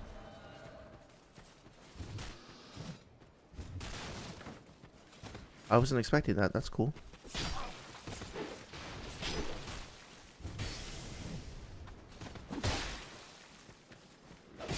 That was really badly timed. Why did I do that? Also get stuck in a little bench there. That's okay. Let's see. I really wish I could find an instance of that guy's sword. Okay, the lock on camera is actually trolling me though. Still, even though it's a bit of an ambush, I don't feel it's totally unfair. I just need to kind of time my attacks correctly. Yeah, I kind of saw that one coming. That was good. Unsurprisingly, they're fairly resistant to dark, which is why I'm not doing a whole lot of damage to them. I will say, I respect that the game wanted to do something a little different with durability and make it a larger part of the game overall. I've hardly been fighting this guy. I've hardly been fighting for like, I don't know, 5 minutes. If anything, since the last bonfire, maybe more like 3 minutes. Look at my the durability of my axe in the bottom left. It's already pretty damn low for being a plus 10 upgraded thing. And that's like having to worry about your weapon breaking is not super engaging for me. Like, I don't love it. It's okay. It's not like a flaw per se. But, I don't know. It's just one... Oh, okay. Wait a minute. Could I have gone into the other giant? No, because there's 3 of them. Oh, so that was interesting. The sound that we just heard is the same sound that plays after we reawaken a primal bonfire. That was really cool. I also love the names of the giants themselves. This one is called Vamar. Very cool. Oh, the color kind of faded in as we got closer. That was cool. Look at that. Beautiful. Oh, hi, Drummond. What are you doing here? You are not one of our soldiers. And I don't take you for a mercenary. Whoever you are, this is no battle to involve yourself in. Whether you are guided by bravery or brashness. This is no place for you.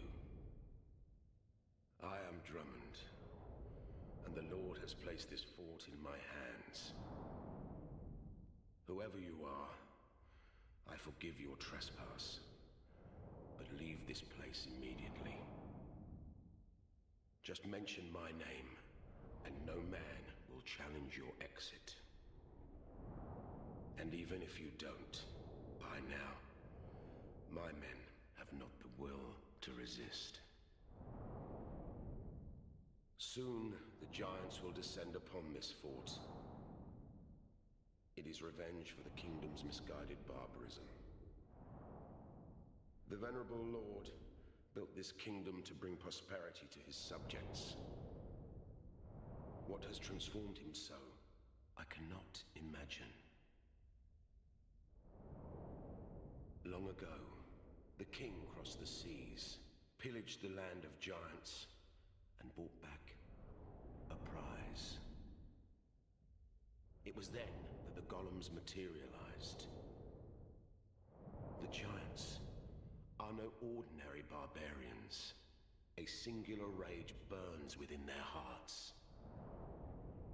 My father and his father both fought the giants on this very land. The giants have wills of steel. They cannot find it within themselves to forgive the misdeeds of our Lord. Did you see him? That towering monster among them? That is most certainly their king. He will be a thing to topple. Even if I should die trying. My blade may break, my arrows fall wide, but my will shall never be broken. Those who live by the sword will die by it, and I, Drummond, won't go down without drawing mine. Be gone with you. This fort will soon fall. Be gone before the giants are entirely upon us.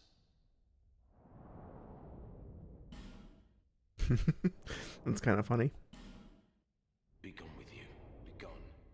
There's a couple of really interesting things that I noticed there. One, oh cool, we got the crest of Drangleic back there, with all of the individual shields maybe representing, or the crests, maybe representing the different kingdoms that have been brought under Drangleic's rule, something like that, or incorporated into the kingdom. Yeah. First thing that I found really interesting there was that he refers to the king's actions as misguided barbarism. Like, he acknowledges that the king intended for this land to be prosperous and its people to be prosperous, but also he describes what the king did as like invading and pillaging, essentially, and stealing something. And he almost seems to have a certain amount of respect for the giants themselves, being like, no, these aren't just any ordinary like barbarians or pushovers. They have like a singular strength of will. And considering he himself values his own strength of will, I think there's a little bit of mutual respect there. So even the guy who was like handpicked and is clearly proud of the fact that he's defending this fort against the giants also seems to kind of get why they're attacking and isn't afraid to openly state how kind of messed up it is in a way.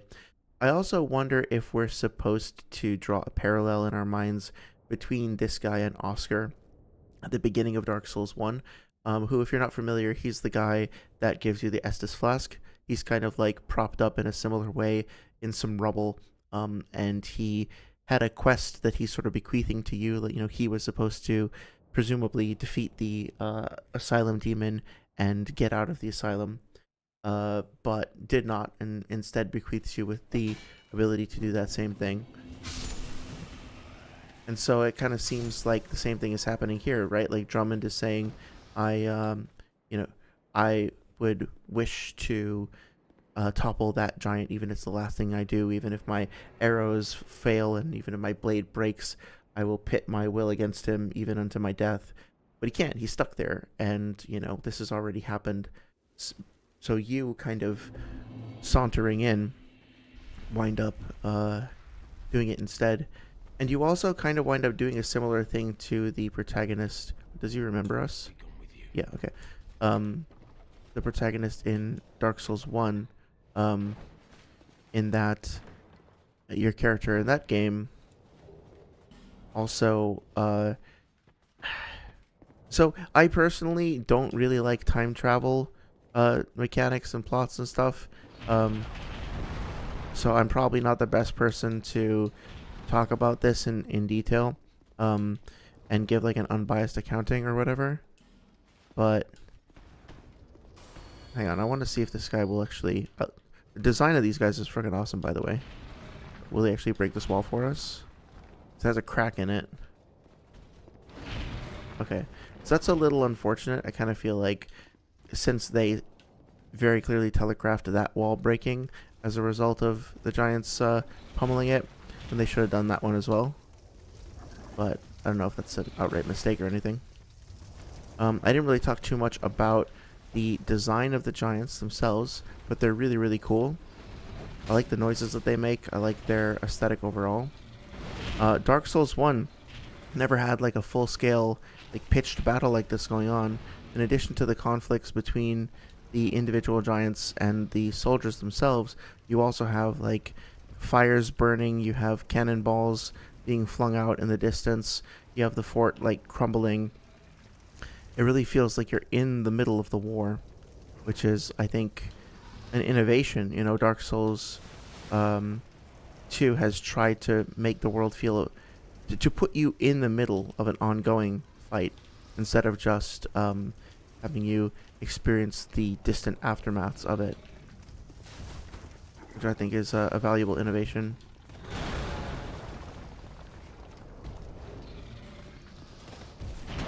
Okay, so technically speaking, now that we got the giant soul, we could just leave, but let's fight this guy. Now you might notice that the sounds that he's making are very similar, I think literally the same actually, to the sounds made by the Lost Giant. So the Lost Giant wasn't just some monster making, I don't know, gurgly monster noises. This is the way his people, species, race, whatever, vocalize, right? This is just normal sounds that they make. And it makes sense when you look at their, sort of the holes in their faces. It also does kind of seem like that's the sound that they would make, like a sort of resonant, hollow vowel sound, if that makes sense. What's kind of fun too is that you can play through this sequence multiple times, and you can choose to side with the soldiers, so to speak, or to side with the giants. Now, it doesn't really have any tangible effect, obviously, because this battle has already happened. But it is kind of cool that you can see the conflict unfold yourself, see both sides of it. Look at the bracers, those runed gauntlets on the left hand of the giant over there, and then also the button and the clothing. I mean, they're described as barbarians, but they also clearly have some sense of like craftsmanship and aesthetic. They aren't actually barbarians, even though they might be more primitive. Yeah, look at those gauntlets with the runes and everything. Those are really cool. So I think they can also use what? Okay, well,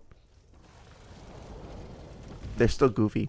I think they can also use pyromancy, and so something that intrigues me is that these particular, like some of the giants, I think ones that use pyromancy, have what appears to be like a poisoned hand. Like you can see that's kind of gross and sickly and purple down there, and then makes me wonder if you know, some of them tried to use magic or pyromancy and their bodies just weren't able to handle it, so they got corrupted by it. But others figured out that if they used those you know, bracers, eventually they figured out, okay, those will help us be able to use our magic without suffering the ill effects later. Oh, cool. Look at that tower in the distance as well. You can actually see parts of Drangleic that are gone in the real world, so to speak. Oh, shit. Oh, I didn't mean to do that. Oh, well. Yeah, but these areas, you know, I don't really see people talk about them in critiques for whatever reason. Probably because they're just really cool and there's nothing really bad to say about them. I mean, certainly they're a little bit janky like everything else in the game, I guess you could argue that the time limit, so once you enter into the spaces, you have a fixed time limit before you're able to, you have to like beat the level essentially within the time limit, or you'll get kicked out. And having to do the same thing over and over again, I guess could kind of be irritating if you don't manage to get it down quickly. Um, Not to mention that also, like, if you die in there, you have to go back in to be able to get your souls. And if you don't know that you can teleport out like that, you might feel stuck in a loop. So I could understand why some people might find them frustrating, but isn't it just a cool fucking idea too? Like going back in time to memories of different things, like seeing different fragments of battles from different people's perspective, getting a chance to get a distant glimpse of what the kingdom was like in a previous time, and then also actively being in the middle of the war while it's happening instead of just hearing about it. Now, then finally though comes the part that I don't really like. Mostly because I just don't, it doesn't make any sense to me. And this is probably my own lack of cognitive flexibility. It's not a problem with the game per se. But the whole thing of like, you know, Artorias didn't actually defeat Manus and save Ulasil from the abyss. It was your character who did it. But then the story of the the lore of the game tells you that it was Artorias who did it up until the point where you go back in time and do it, and then it says something like or I don't know, I'm probably getting some of the details wrong, right? It's more like an unknown warrior was ultimately the one to save the day, but then it turns out that that warrior was you. And how does it make sense that you go through the story and then find out about that and then go back and like rewrite history so that it's yourself? That sort of thing doesn't make sense to me. The idea here that we're about to discover is that your character was the one to fell the giant and lead to the defeat of the giant, and then the, like, I guess, halting of the scourge on Drangleic, and then the giant being imprisoned, which is why the giant is so pissed when you go into his arena, why he breaks free and like starts attacking you, because you were the one to defeat him previously, and he's basically just going into a state of blind singular rage, like Drummond was telling us about. Like, that was the clue. But how does it make sense that a person who's completely outside of this place stumbles in and then winds up rewriting history before... So, by the end of the game, you've rewritten history such that the first major encounter that you have is contextually different as a result of your actions at the end of the game. Now, I know that the easy answer is like, well, time is convoluted. Like, I know, and that probably is the correct answer, but there's something about it that just my brain refuses to accept. And again, that might be my fault more so than game's fault, but it, like, I don't know. To me, I don't find that sort of narrative twist compelling. And I can't piece it together in my head, and it frustrates me. But that's entirely my own bias. I did want to take one quick moment and look at the giant club that we got. So, 60 strength required for this beast. Club of the giants that besieged Drangleic, nothing more than a boulder bound to a tree, but a very powerful, if primitive, weapon. King Vendrick, in adherence to Queen Nashandra's counsel, led his armies north in an effort to subjugate the giants and claim their powerful souls for his own. So nothing much that we don't know about. There's a reinforcement of, or no new revelations or anything. There is, I guess, a reinforcement of the notion that they are actually barbarians, but at the same time, they are developing weaponry that is nonetheless, like, quite effective and does show some signs of craftsmanship. It's a sort of craftsmanship that feels very in tune with nature, like an extension of nature, as opposed to like a sword, which feels very distinct from it, very like fabricated, if that makes sense. But they are still making stuff. Well, we meet again. What are you doing here? Who'd have thought we'd meet in a place like this? Fate just won't let us stay apart, will she?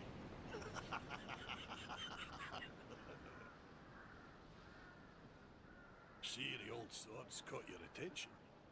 Well, you've a good eye then. That has been in my family for generations. They say it is crafted with moonlight, and we all know what that means. It wards off evil. And I wouldn't trade her for all the riches in the world. It's said that no man has ever teased out the sword's true power.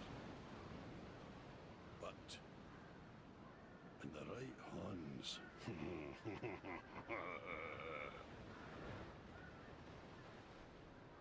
That's interesting. I don't think he mentioned that part about like in the right hands or whatever the first time we met him. Maybe he did. It's been it's been a few weeks. But it's funny that seems to be saying some of the same dialogue he did before, but in a little bit of a way in which he's kind of slurring his speech a little bit more. He seems like a little bit more taken with it, so to speak. I see you've taken a liking to the sword. Well, Oh, yeah. applaud you, though you've a sharp eye.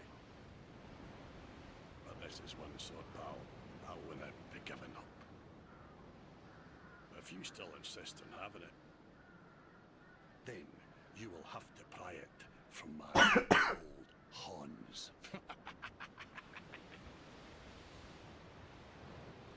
Have a great day to you, and I'll never forget it.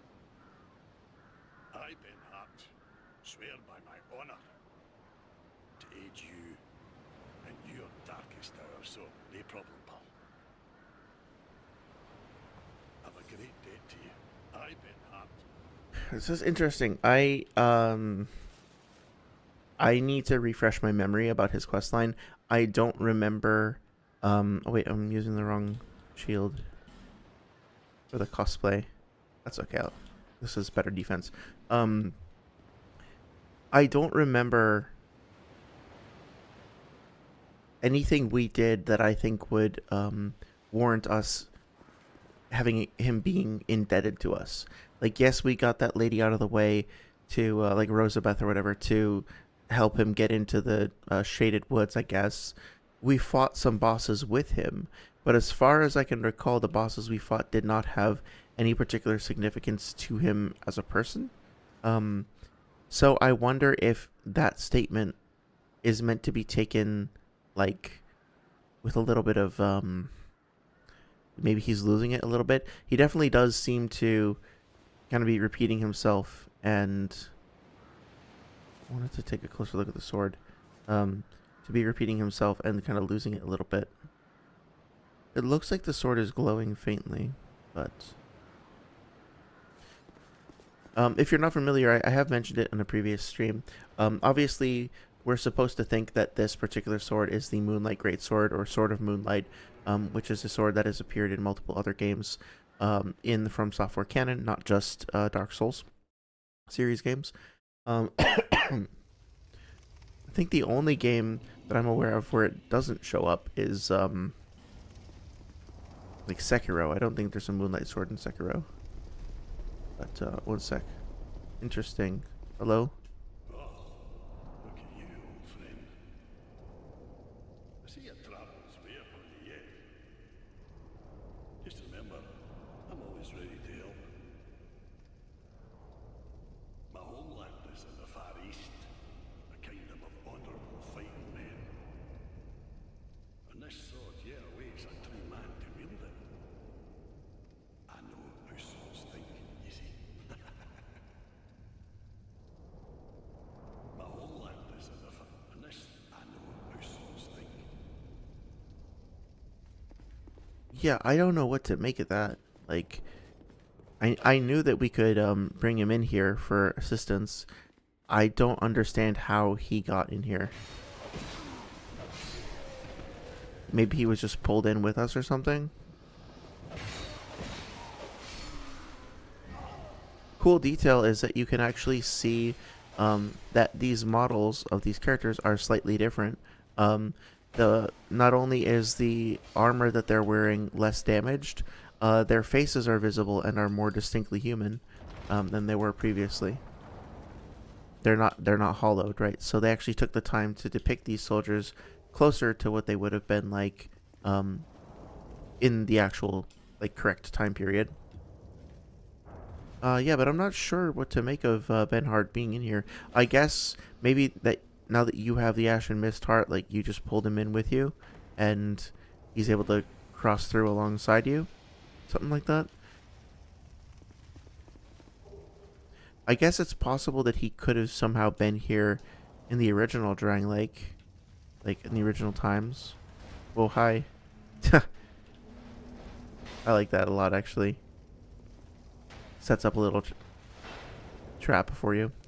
That's cute. Makes me wonder what this, what the deal was with this place before. Like, why are they putting in traps like that in the fort? If this is just some, I don't know, defensive structure. So. Funny enough, you would figure that this would be where you would fight the Giant Lord, but it's actually not. Because it's up on the rooftop, and you fight the Giant Lord up on the rooftop. Wow, okay. But that doesn't seem to be the case. That was a lot of damage.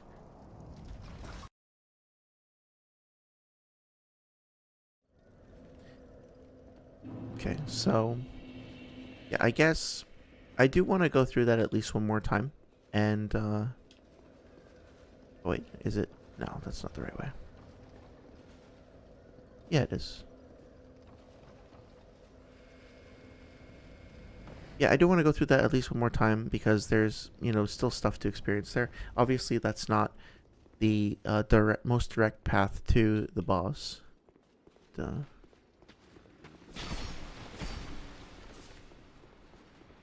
The actual Giant Lord is not one that we'll be fighting in that space.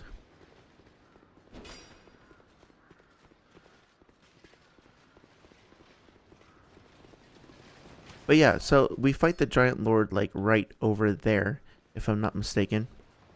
So we kind of figure that this particular giant would lead to it, but that's not the case. I guess it makes sense. Might be a little bit too obvious that way. Either way. Yeah, I really love the Giant Memories. I think I honestly don't know how I feel about the mechanic where you only have a limited amount of time to stay there. I think it makes for an intriguing experience overall. Like, you're granted only a limited amount of time to try and make things work, and you have to be efficient. Creates a sense of pressure, creates a bit of intrigue about the, I guess, like, fantastical nature of it all. I better go get my souls first. I think I like it, but also I wish there was a way to, maybe if you ran through and you collected the giant soul, then it would freeze time for you and you could just explore the rest to your heart's content without having to worry about the time limit. Not saying it's a mistake or anything like that, but I don't know. I do kind of wish I could have the option at least to take my time with it. Yeah, you can see the armor isn't quite as tarnished. Feels much more new. Splattering of blood on the chin guards and stuff like that. So I believe if you go to that wheel over there, you can activate it and lower down a platform. You can actually land on the platform and then use it to jump into that hole and get an item. It would take me hours to do that. Oh yeah, look at the armor. It's all like clean and shiny and stuff. This is what they used to look like before they got all decrepit. Oh, their animations too. They're much more sort of clean and refined. Like the way that he stabs with the spear. Yeah. The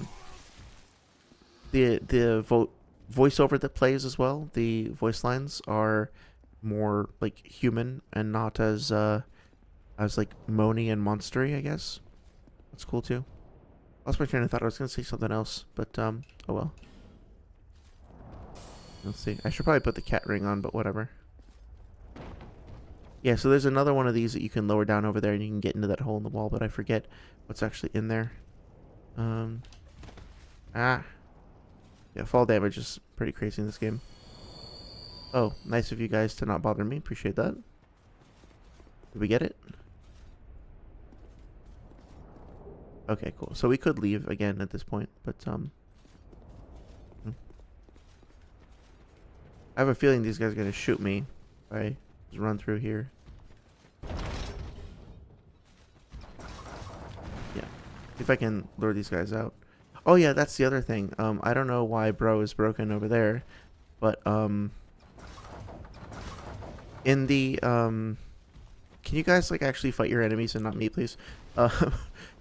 There's an interesting detail about the soldiers in Drangleic itself. That was awesome. And they all seem to have their necks broken. And I think I've heard the lore theory that the reason... Oh, I didn't know you could backstab them. That's cool.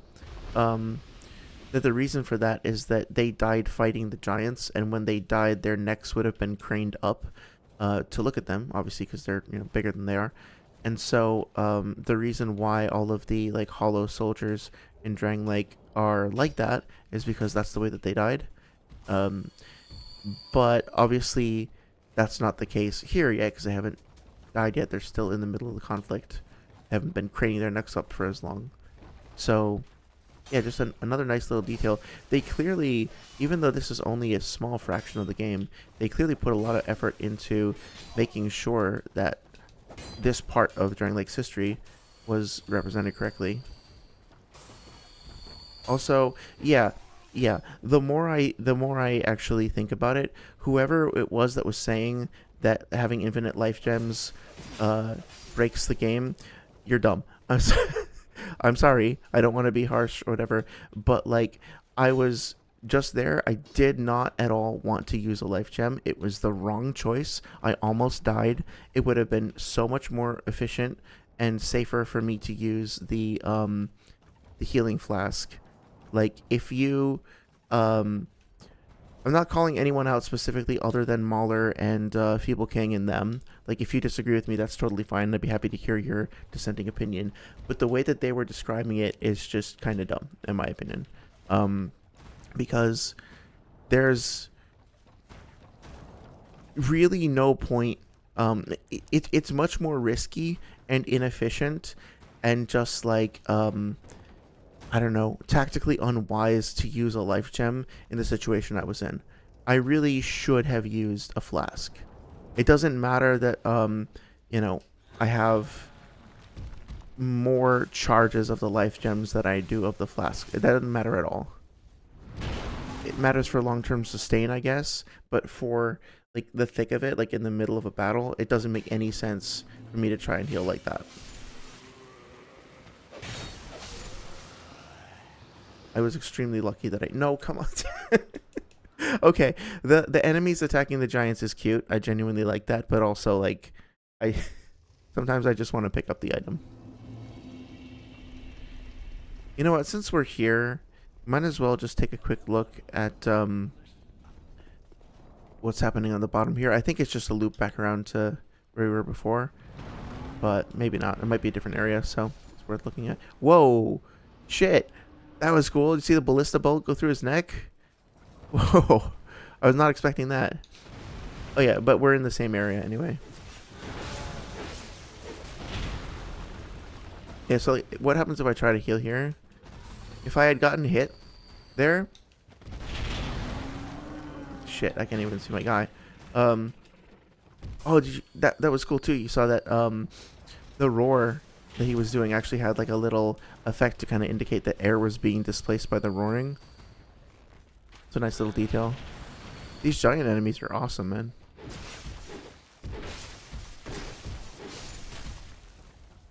It also kind of looks like they have shackles on their legs, which makes me wonder if they were prisoners or indentured or some sort.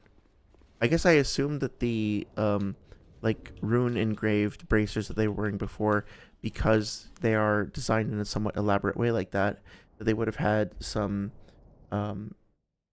practical application as opposed to just being like a way of restricting them. But I guess I hadn't entertained the possibility that they might actually be slaves or something. I hope that's not the case. But I guess we don't know all that much about their society. I'm just going to go level up and get some more life gems to keep on with the meme there. But yeah, so over the course of the past half an hour, I just burned through like 30,000 souls-ish, maybe 20,000 unnecessarily. I don't feel like that was a good investment of my monies. I don't feel like they helped me out all that much in combat. I feel like I should have been focusing on using my Estus flask intelligently, and then, you know, using the life gems as a little bit of a top off as a last resort, or to just kind of slowly heal after the battle. Using them mid combat like that feels kind of cheesy, and at times it feels like I'm asking for trouble if I do that. Bearer until I'm just gonna be kind of dumb and keep leveling up vigor at this point. Or yeah. Oh, by the way, I only put a few points into adaptability, right? Like, I know people say that I think 27 is the recommended number. That might be a little off, but I only got up to 20 from whatever my starting was, like 10 or 15 or something. And I've been fine. Like, I suppose it could be even easier if I put more points in it. Maybe I should try and invest more in C, but like I haven't really needed it. I understand that adaptability when you first start the game is super clunky and it can make you feel sluggish and crappy, but I don't know, I haven't found it to be that much of a problem. I just kind of adjusted to the new tempo, and then it became almost second nature. I'm sure if I were to jump into Dark Souls 1, the difference would be stark, and I would recalibrate and be like, oh shit, this is so much faster. Dark Souls 3, Elden Ring, all that stuff. But right now, I don't think, since like after hour 5 or something, there was never a point where I was like, fuck, adaptability again with this shit, you know? But just out of curiosity, what happens if I put like, okay, so 9, 10, 101, okay. So I'll put a couple more points in and see if that changes anything. I don't think it's going to, but let's see.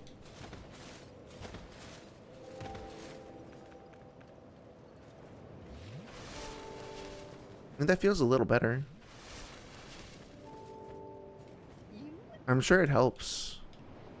I just don't know if it's like this game ruining, like objectively broken thing. Why don't I do this? thanks. Okay, let me see. Alright, so I got a bunch of stuff here. Yeah, okay, let's go to the boss. See how to get there. I don't remember off the top of my head, actually. Oh, wait, yes, now I do. Been a while.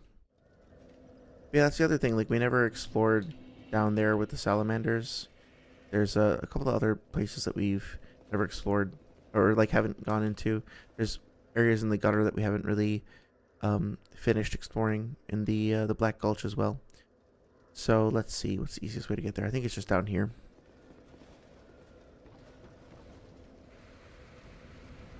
Okay. Yeah, I always found those things intriguing and creepy and weird in a good way. I guess I could try to go down there and mess with them, but no, let's stay focused. So we gotta go across here. Hi, friend. Okay. I guess I don't need to be picking up the leggings at this point, but still.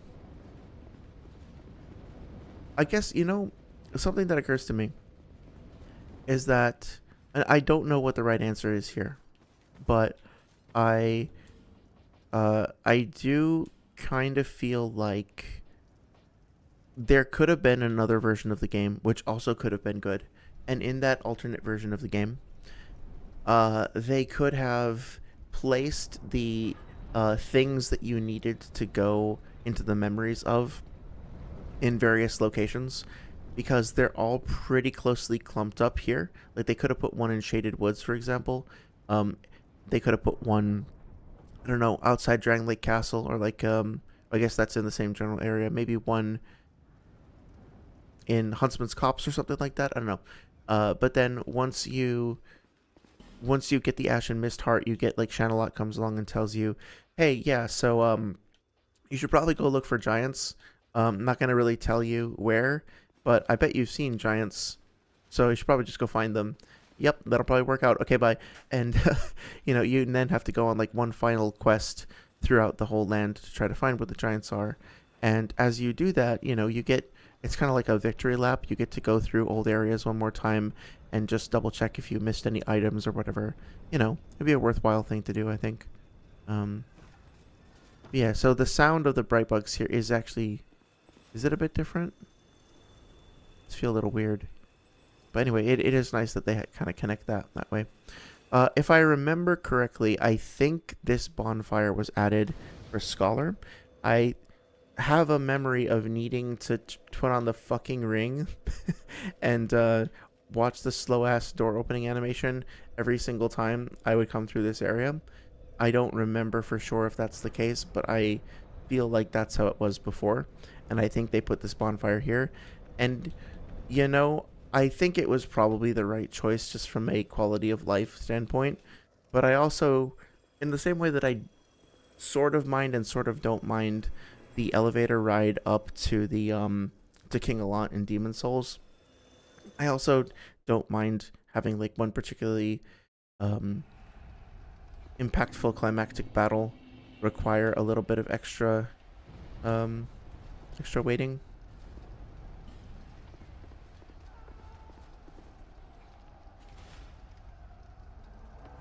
Oh, I love the ambience in the background. Can hear people screaming and stuff. Did you hear the little flick of the arrow that went by? That's cool. Yeah, this is awesome. I turned away at the worst possible time there. See the battle ongoing. Pretty sure that's why I was looking away.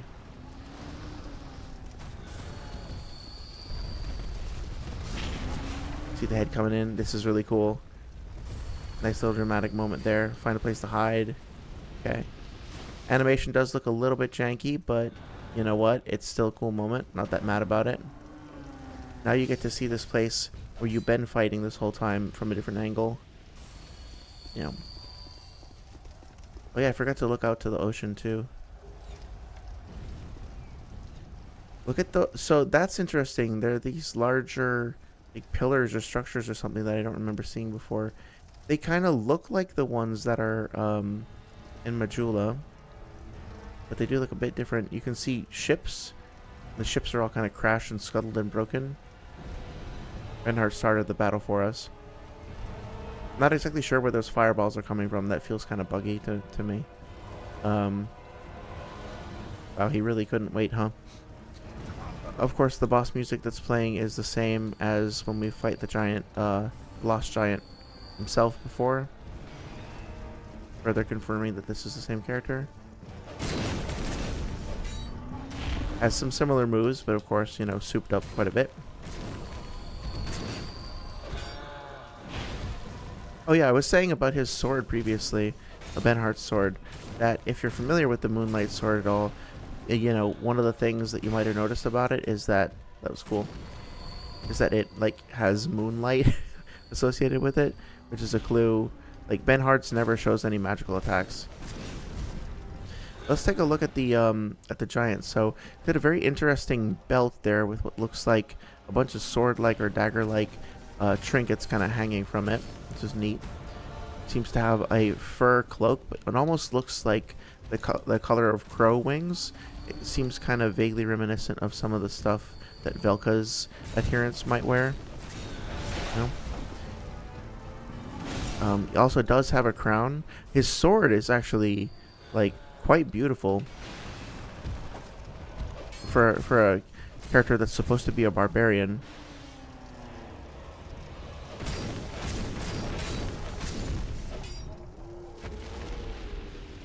Yep. Also has like some trinket around his neck as well. Giant Lord Soul and Giant's Kinship.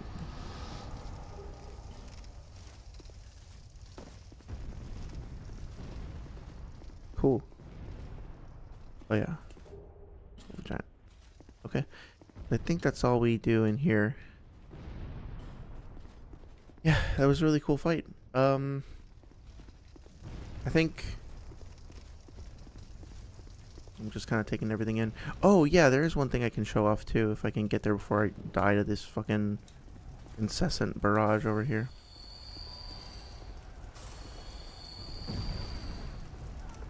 I think there is one of the giants here has like a weird face. Yeah, this one. See if I can get a look at it. Yeah, so if you look closely there on the ground, this is the corpse of a giant. You can, damn it, you can see it still has the same like overall modeling, construction, stuff like that. If you look closely at its face, you can see it almost kind of looks like an anglerfish or something. Bright white eyes and white, sharp, pointy teeth. I think somebody speculated that that might have been an earlier version of the giants, or like a different different class, different race. I think they did eventually solve it. I think Zuli the witch figured it out. And if you look on her channel, she has more of an explanation as to why they're like that. So I would highly recommend. I'd highly recommend checking out her channel in general. But yeah, it's kind of cool. You can see the ships out there. It's weird for me to think that the giants, big ass giants, came on those little ships. So I'm guessing that those are more like. Oh, no, you know what? That flag kind of looks like it has, or the sail looks like it probably has the Drangleic crest on it, which is what I was going to say. It makes more sense that this was like Drangleic's navy that kind of sallied forth to try and slow them down. Yeah, I don't know. I feel like that boss fight was relatively simple for something that's that monumental, that late in the game. And perhaps there's an argument that there could have been something more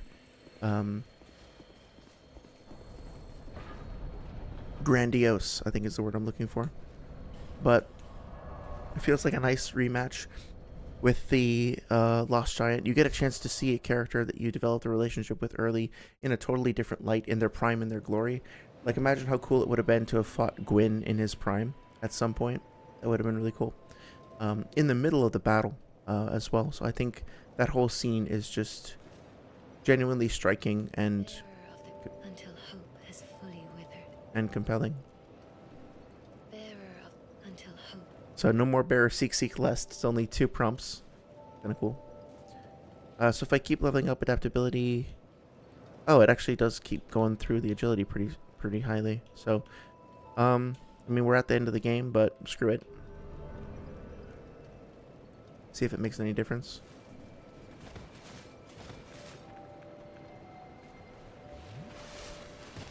It feels a little bit faster, but it's not. I don't know.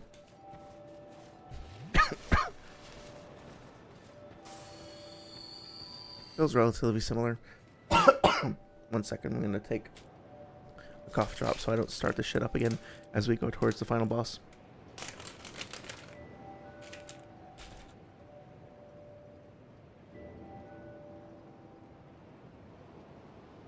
Okay, so pardon the clacking noises for the next little while as I just take this cough drop. Yeah, so there's still plenty of stuff we could do, but I think I'm going to go towards the Throne of Want and encounter Nashandra. Don't know if I'm going to be able to beat Aldia at this point. It's pretty challenging, so I might just call it at Nashandra. But seeing if there's anything else. So with the Giant Souls, if we went through Seldora and got the last one, we could fight Vendrick, which I think is an interesting mechanic, having an enemy that is essentially impossible to defeat. I mean, obviously, people have done it, I'm sure.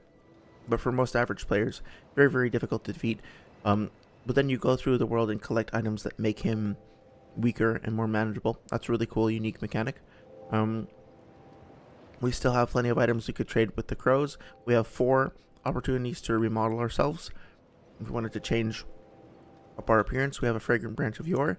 If there's anything, go back to the Shaded Woods and do some unlocking over there. A bunch of lockstones if we wanted to go back to the, the Rat Covenant area. Bunch of souls. All these things could be different spells and items that we haven't looked into. I'm enumerating all this because there's still so much more to explore and experiment with that we've barely even touched on in the game. So even though we're at the end, we haven't even looked into. I could pull out a crossbow, start upgrading it, like the Avalon. Start fucking around with the Avalon. That'll be a lot of fun to play with. A lot of really cool and fun stuff that we've only sort of started to delve into. I was gonna say that these particular things over here, the Grave Warden cuffs, do kind of remind me of the cuffs on the giants, because they have those sort of like 3 I don't know what the term for it is, like they're not exactly octagonal. Maybe these are. The ones on the giants aren't, but they're like segmented. Like polygonal, I guess. It's interesting that there's like a bit of a visual connection there. Anyway, I think that being said, let's just go to the throne and see what we can accomplish.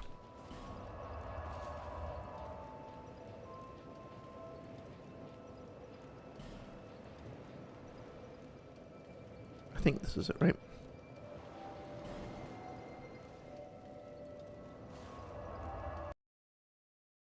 Really just thinking about everything that we've experienced and everything that the game has offered us and all the different places and locales and what it's felt like to share this journey with you and to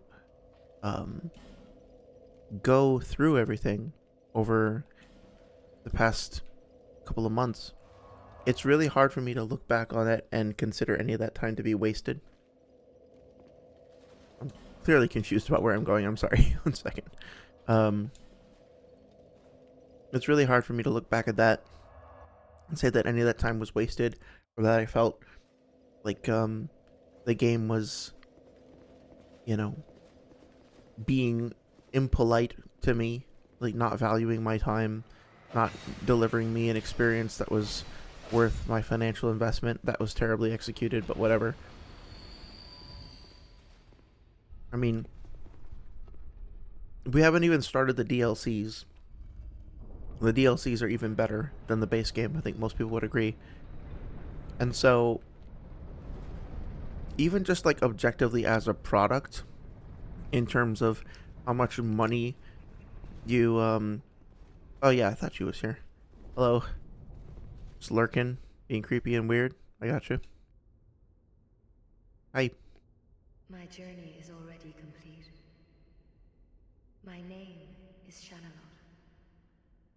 The dragon gave me this name, for I was born with none. I was born of dragons, contrived by men. By ones who would cozen fate herself. They are the ones who created me. But they failed. I did not come out as intended. Fate would not be bested, and men were cursed once again. If you proceed, Nashandra will come after you, knowing that you will take the throne and link the fire. She covets the first flame and the great soul. Put Nashandra to rest.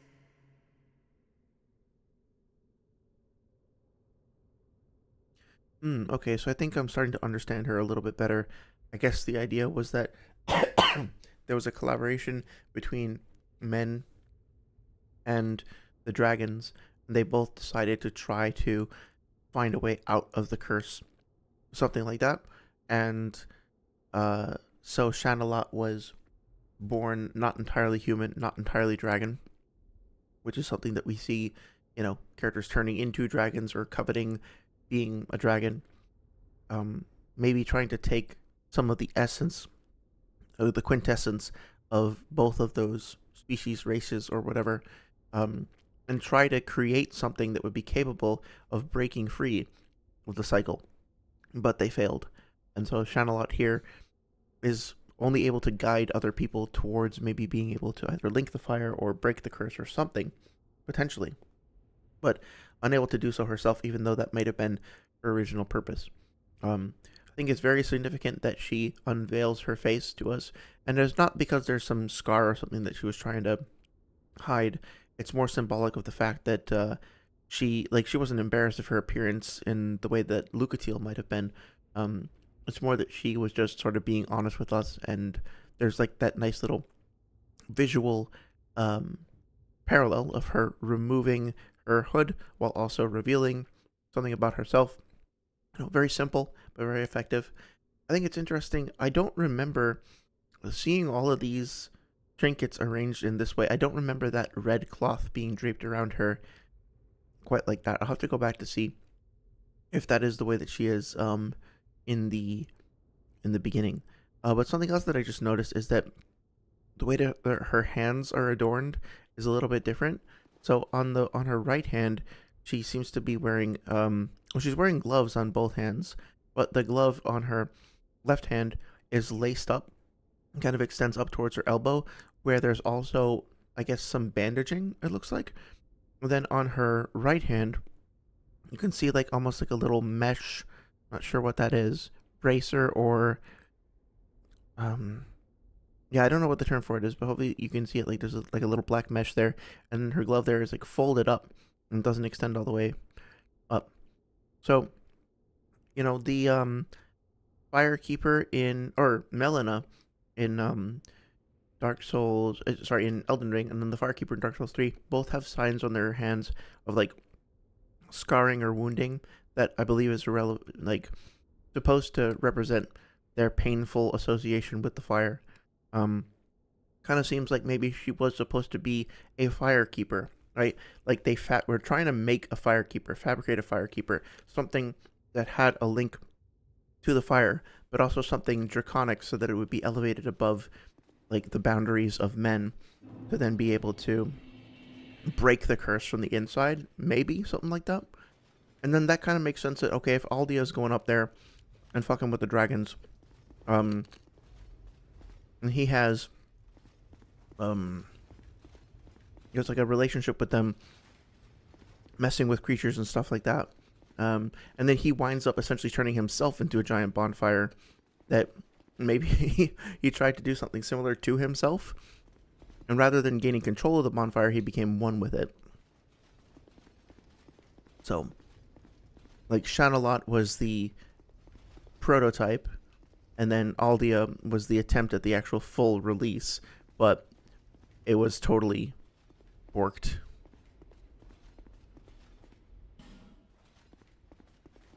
So to be honest, I like the fact that Benhart has followed us on this journey from the beginning. He's been with us through so many different fights and all that. But to be honest, I don't feel super connected to him. Like, I don't feel like we've had much of an emotional arc or journey with him, beyond, like, in the same way that you might feel that way about Solaire or even, what's her name? Lucatiel. So, I wonder if I'm missing something, but I almost wish, like, Pate or Creighton would have been the ones to show up here instead. I don't dislike Benhart at all, but it just feels like kind of random that he would be the one to be with us on our final journey, the final part of the journey.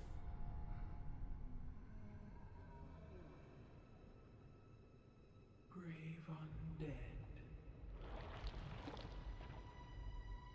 You have proven yourself to me. Now,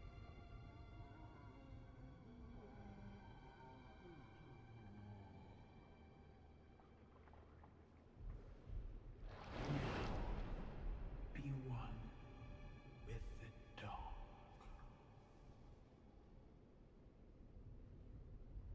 Okay, so I have thoughts about her, like, character that I want to talk about afterwards.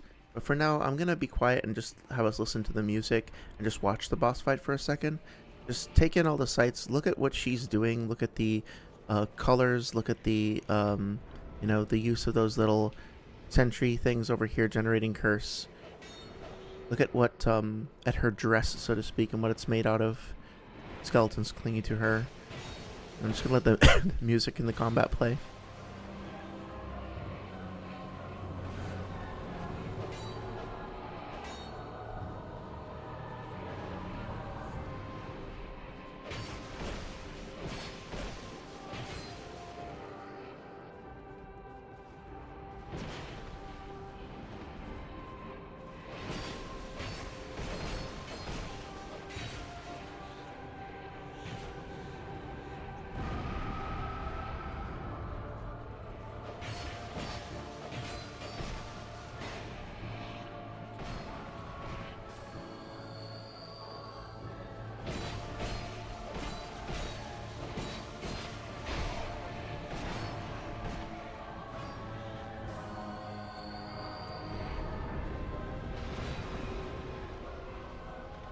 I did that deliberately. I wanted to test something.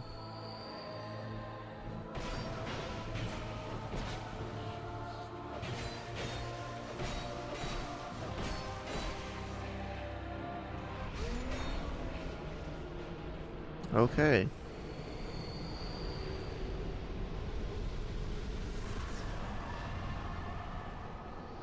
Are these things just gonna hover in the air this whole time? I think Aldia might show up, so he does. I want them to be gone.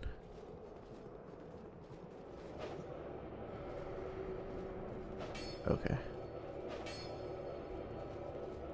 I forget what the conditions are for triggering the Aldia fight.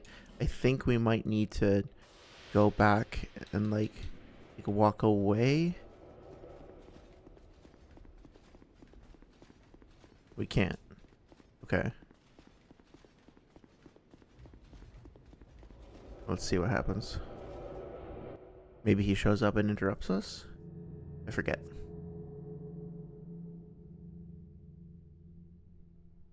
I'll let this play out, and then I'll talk about Nishandra.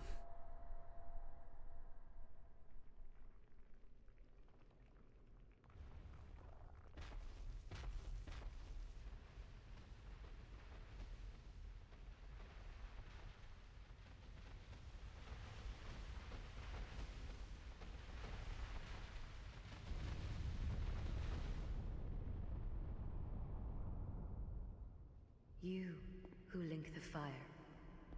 You who bear the curse. Once the fire is linked, souls will flourish anew, and all of this will play out again. It is your choice to embrace or renounce this.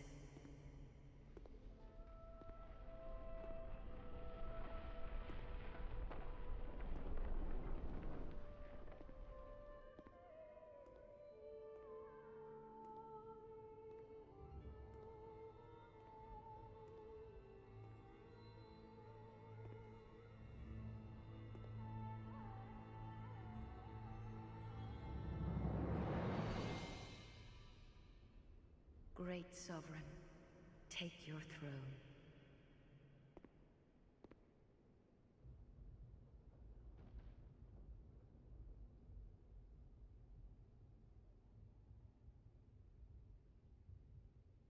What lies ahead, only you can see.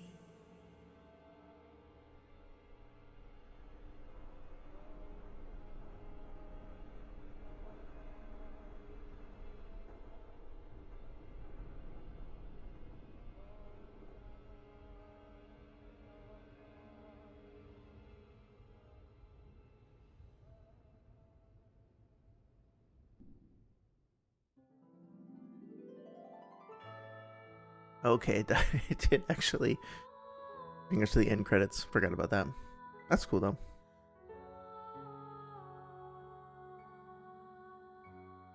Good job, Yui. Okay. I actually don't think we can skip this, so hopefully you don't mind me talking. Oh, what the? Talking over Emmy Evans' beautiful voice here. If I remember correctly, the voice of that's being sung right now, of the song being sung rather, is of Emmy Evans, who is the vocalist who does a lot of the amazing songs in the Nier and Nier Automata soundtracks, which are of course fucking amazing. I highly recommend any of you who are interested in games with similar overall vibes and aesthetics and themes. Oh yeah, Yuka Kitamura. That's interesting. I'm gonna cut myself off there. I believe there were two different composers on this soundtrack. There was Yuka Kitamura, and then there was also Motoi Sakuraba. And I'm surprised to see that they aren't both represented here. Also, I'm not sure why it's flickering like that. I'm not doing anything. Sorry, I'm not sure what to do about that. Yeah. Okay. Oh yeah, oh there we go. Motoi Sakuraba, they just kind of split it up. Oh yeah, the ending vocal Emmy Evans. Okay. Yeah, I totally lost my train of thought. I think I was just gonna recommend Nier Automata, Nier Replicant, Gestalt, and also, oh yeah, so Miyazaki was a supervisor. Also recommend Drakengard 1 in particular. 3 is also good, but it's much more inconsistent, I guess. Drakengard 1 has a very singular focus division.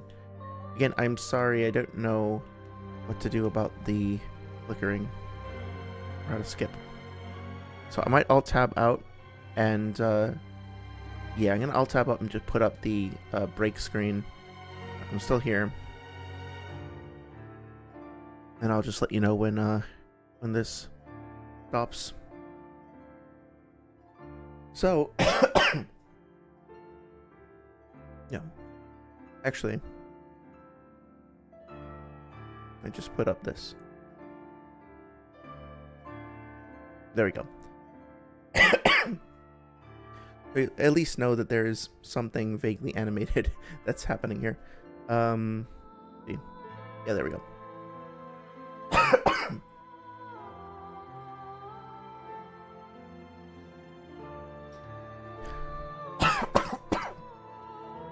So overall, I wanted to talk a little bit about Nashandra as a boss fight. I wasn't particularly impressed, so to speak. I didn't have a great experience with that, honestly. I do think that there is some cool and interesting and compelling stuff about her design overall. You know, the details of like the little skeletons and whatnot kind of crawling up around the hem of her quote-unquote dress. Some of them they almost seem like they're running to her for comfort. Obviously that's a very subjective interpretation, but the way that they're kind of like reaching up towards her and leaning did feel that way to me. Others seem to be in distress. They're kind of like just appendages to her, in the same way that the Rotten maybe was. Like had all these individual bodies that were appendages. I really like the color scheme of the laser beam, for lack of a better word, and the dark soul-like thing that is being held in her hand. That's very cool. I think there's a decent mix of swiping melee attacks combined with, you know, the magical attacks. And then also those little pods or whatever that generate curse are an interesting concept. I just don't... There were a lot of individual things that were there that I liked and I thought were well done, but for some reason they didn't really come together for me. Again, maybe it's because I should have been fighting her one-on-one instead of summoning in Benhart, but it did kind of feel like the fight was just over too soon. There wasn't really enough happening. I was just kind of able to get behind her and wail away and really cut through her with the lightning longsword. So even when she did her, I will say, like, her animations are really on point. Like, they have this nice sweeping kind of flow to them that fits the scythe aesthetic, both the weaponry of the scythe, but also the, you know, thematic idea of reaping lives, reaping souls, or whatever. And that was very well implemented. The transition in the music was very well done. Like, that music stinger, hopefully you heard that as it transitioned from her first to second state.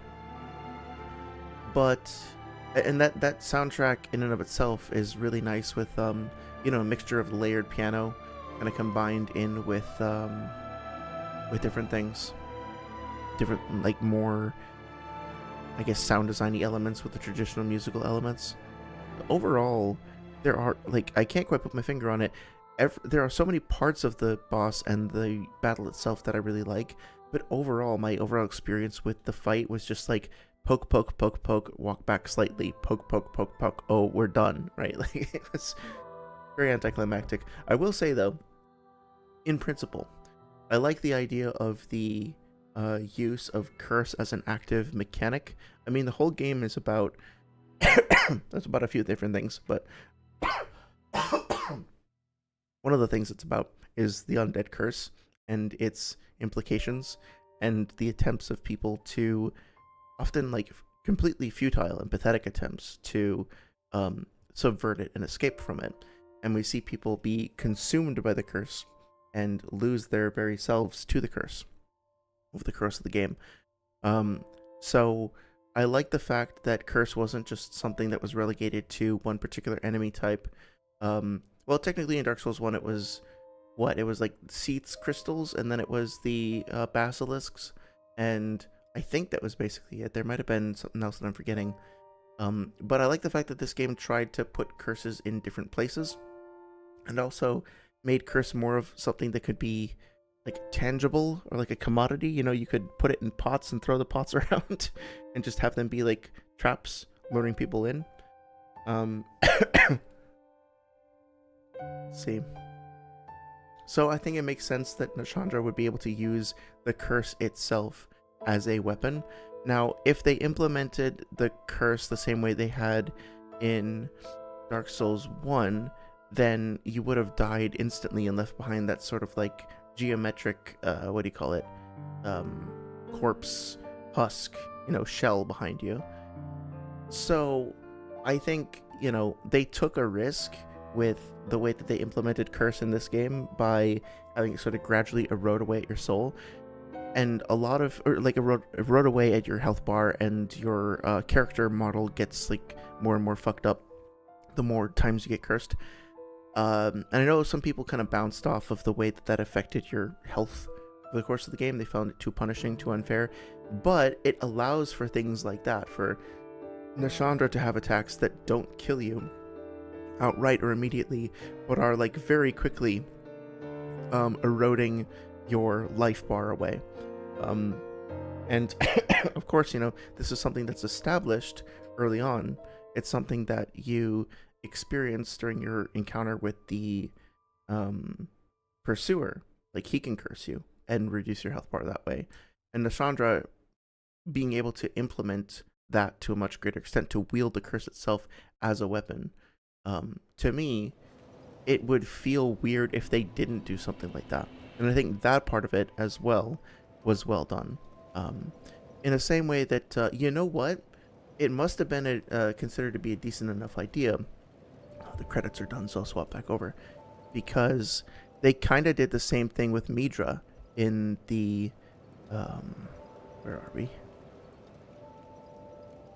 Yeah, they kind of did the same thing with Midra back in the DLC for Elden Ring, Shadow of the Erdtree, right? Where they had this character who can inflict this curse-like status effect on you, which stuns you in place, and it doesn't like cap your health bar, but it has a similar thing where it has a big dramatic effect. It locks you in place. It like deals a huge chunk of your health, and Midra is like constantly through multiple channels building up that curse on you the whole time. The same way that Nashandra is doing with curse. He's doing it with madness built up, not curse, madness, right? So clearly it was an idea that they found had some merit to it. Yeah, so with that being said, I think that's probably gonna cut it. I can actually turn my little bird icon off for now. Sorry, I put the camera swiping around there. Let's see. Yeah, let's turn that off. So I think that's gonna cut it. We've made our way to the throne. We got to hear Shadowlot's final narration.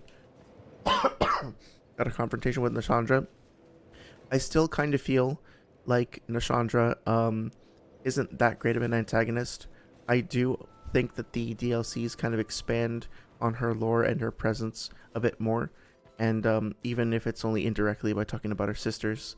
But I think it does help kind of provide some extra clarity to who she is and what her role is. Makes her feel a bit more significant. But I still wasn't, she does still kind of feel abrupt. Let's just put it that way.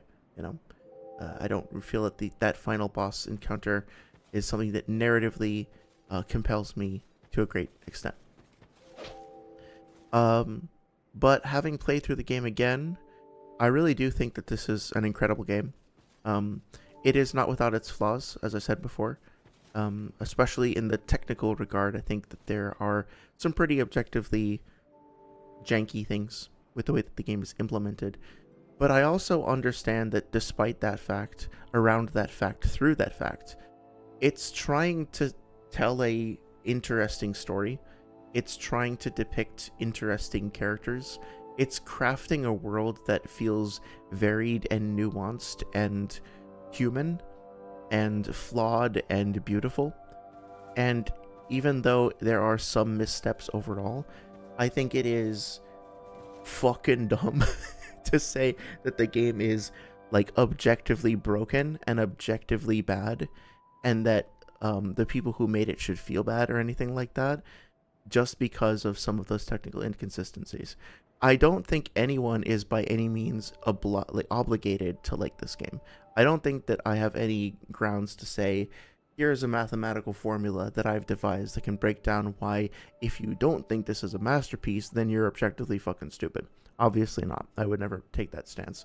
But I do think that of the critiques that I've heard from Matthew Matosis Smaller and Feeble King and a couple other random ones I'm not remembering the names of, but I'll be sure to reference in the future, I have not yet found that they have fully convinced me. I think a lot of their takes are, to be blunt, kind of unfair, and most of all incurious. Most of all just sort of apathetic. The example I keep coming back to is the idea that since some of the soundtrack feels vaguely reminiscent to Matthew Matosis, to the Ornstein and Smo theme, that the whole soundtrack is just kind of bad and derivative, and that he was shocked to learn that one of the same composers worked on it. I think that's completely missing the point. We haven't even talked about the storytelling of most of the songs that we've listened to. I think saying that because you can buy lots of life gems, and that means you have quote-unquote infinite healing, that the healing system is broken, doesn't make any fucking sense when you actually evaluate like how healing works in this game, the different options that you have, and the different tactical applications that they have. At least the way that I played the game in this particular playthrough, I did not feel that the use of life gems invalidated, corrupted, cheapened the experience overall. I felt like relying on them was a crutch, and that crutch could help get me through sticky situations, but given that each and every one of them came at a cost, that I was always mindful of why I was making that decision, and sometimes it was just pretty much as close to objectively wrong as you can get. You know, there were times when there was really no reason for me to be using a life gem over an Estus. I did my best to stick to a relatively simple build, sword and board, or axe and board. I didn't really use any range stuff. I know I have the fireball equipped there, but I hardly ever use that. So I think I've kept myself to similar constraints as some of the other reviewers have done. I never really felt like rolling was like broken. I stayed at 20 adaptability for most of the game, and rolling felt okay when I used it. Using my shield felt okay. I will say that sometimes when I would use my shield, I would get hit and then try to raise my shield after getting hit. It felt like it took too long to raise up compared to something like Elden Ring, which is nearly instantaneous. And so I felt like I was always getting like hit more than I would have expected. But that's okay. You know, it was just something I had to get used to. I never felt like the difficulty was overall totally bullshit. There were definitely some spikes, like Mitha was a big spike, and Iron Keep was a spike. Shrine of Amana was a spike. I don't disagree with those things, but I didn't feel like they were prohibitive, and I was playing in a very, very basic and minimalistic way. Like, I wasn't really trying, I only ever tried like 3 different weapons. I didn't try any ranged weapons. I didn't try any consumables. I was almost like aggressively ignoring all the different options that the game was giving me. And yet I still made it through pretty comfortably. We're at level, where are we sitting at now? 142. And, you know, we still have a whole bunch. Like, I was, again, using very basic weapons. I could have been using weapons that did bleed or poison. I could have been using weapons that came from boss souls or whatever. And I didn't feel I had too much trouble with it.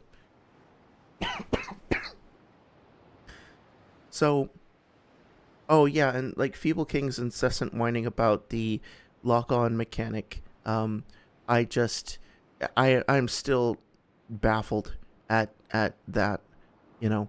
I don't understand.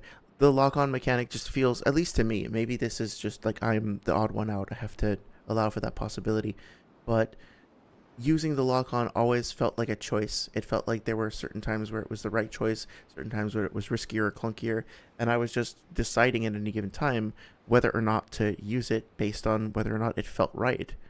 It never felt broken.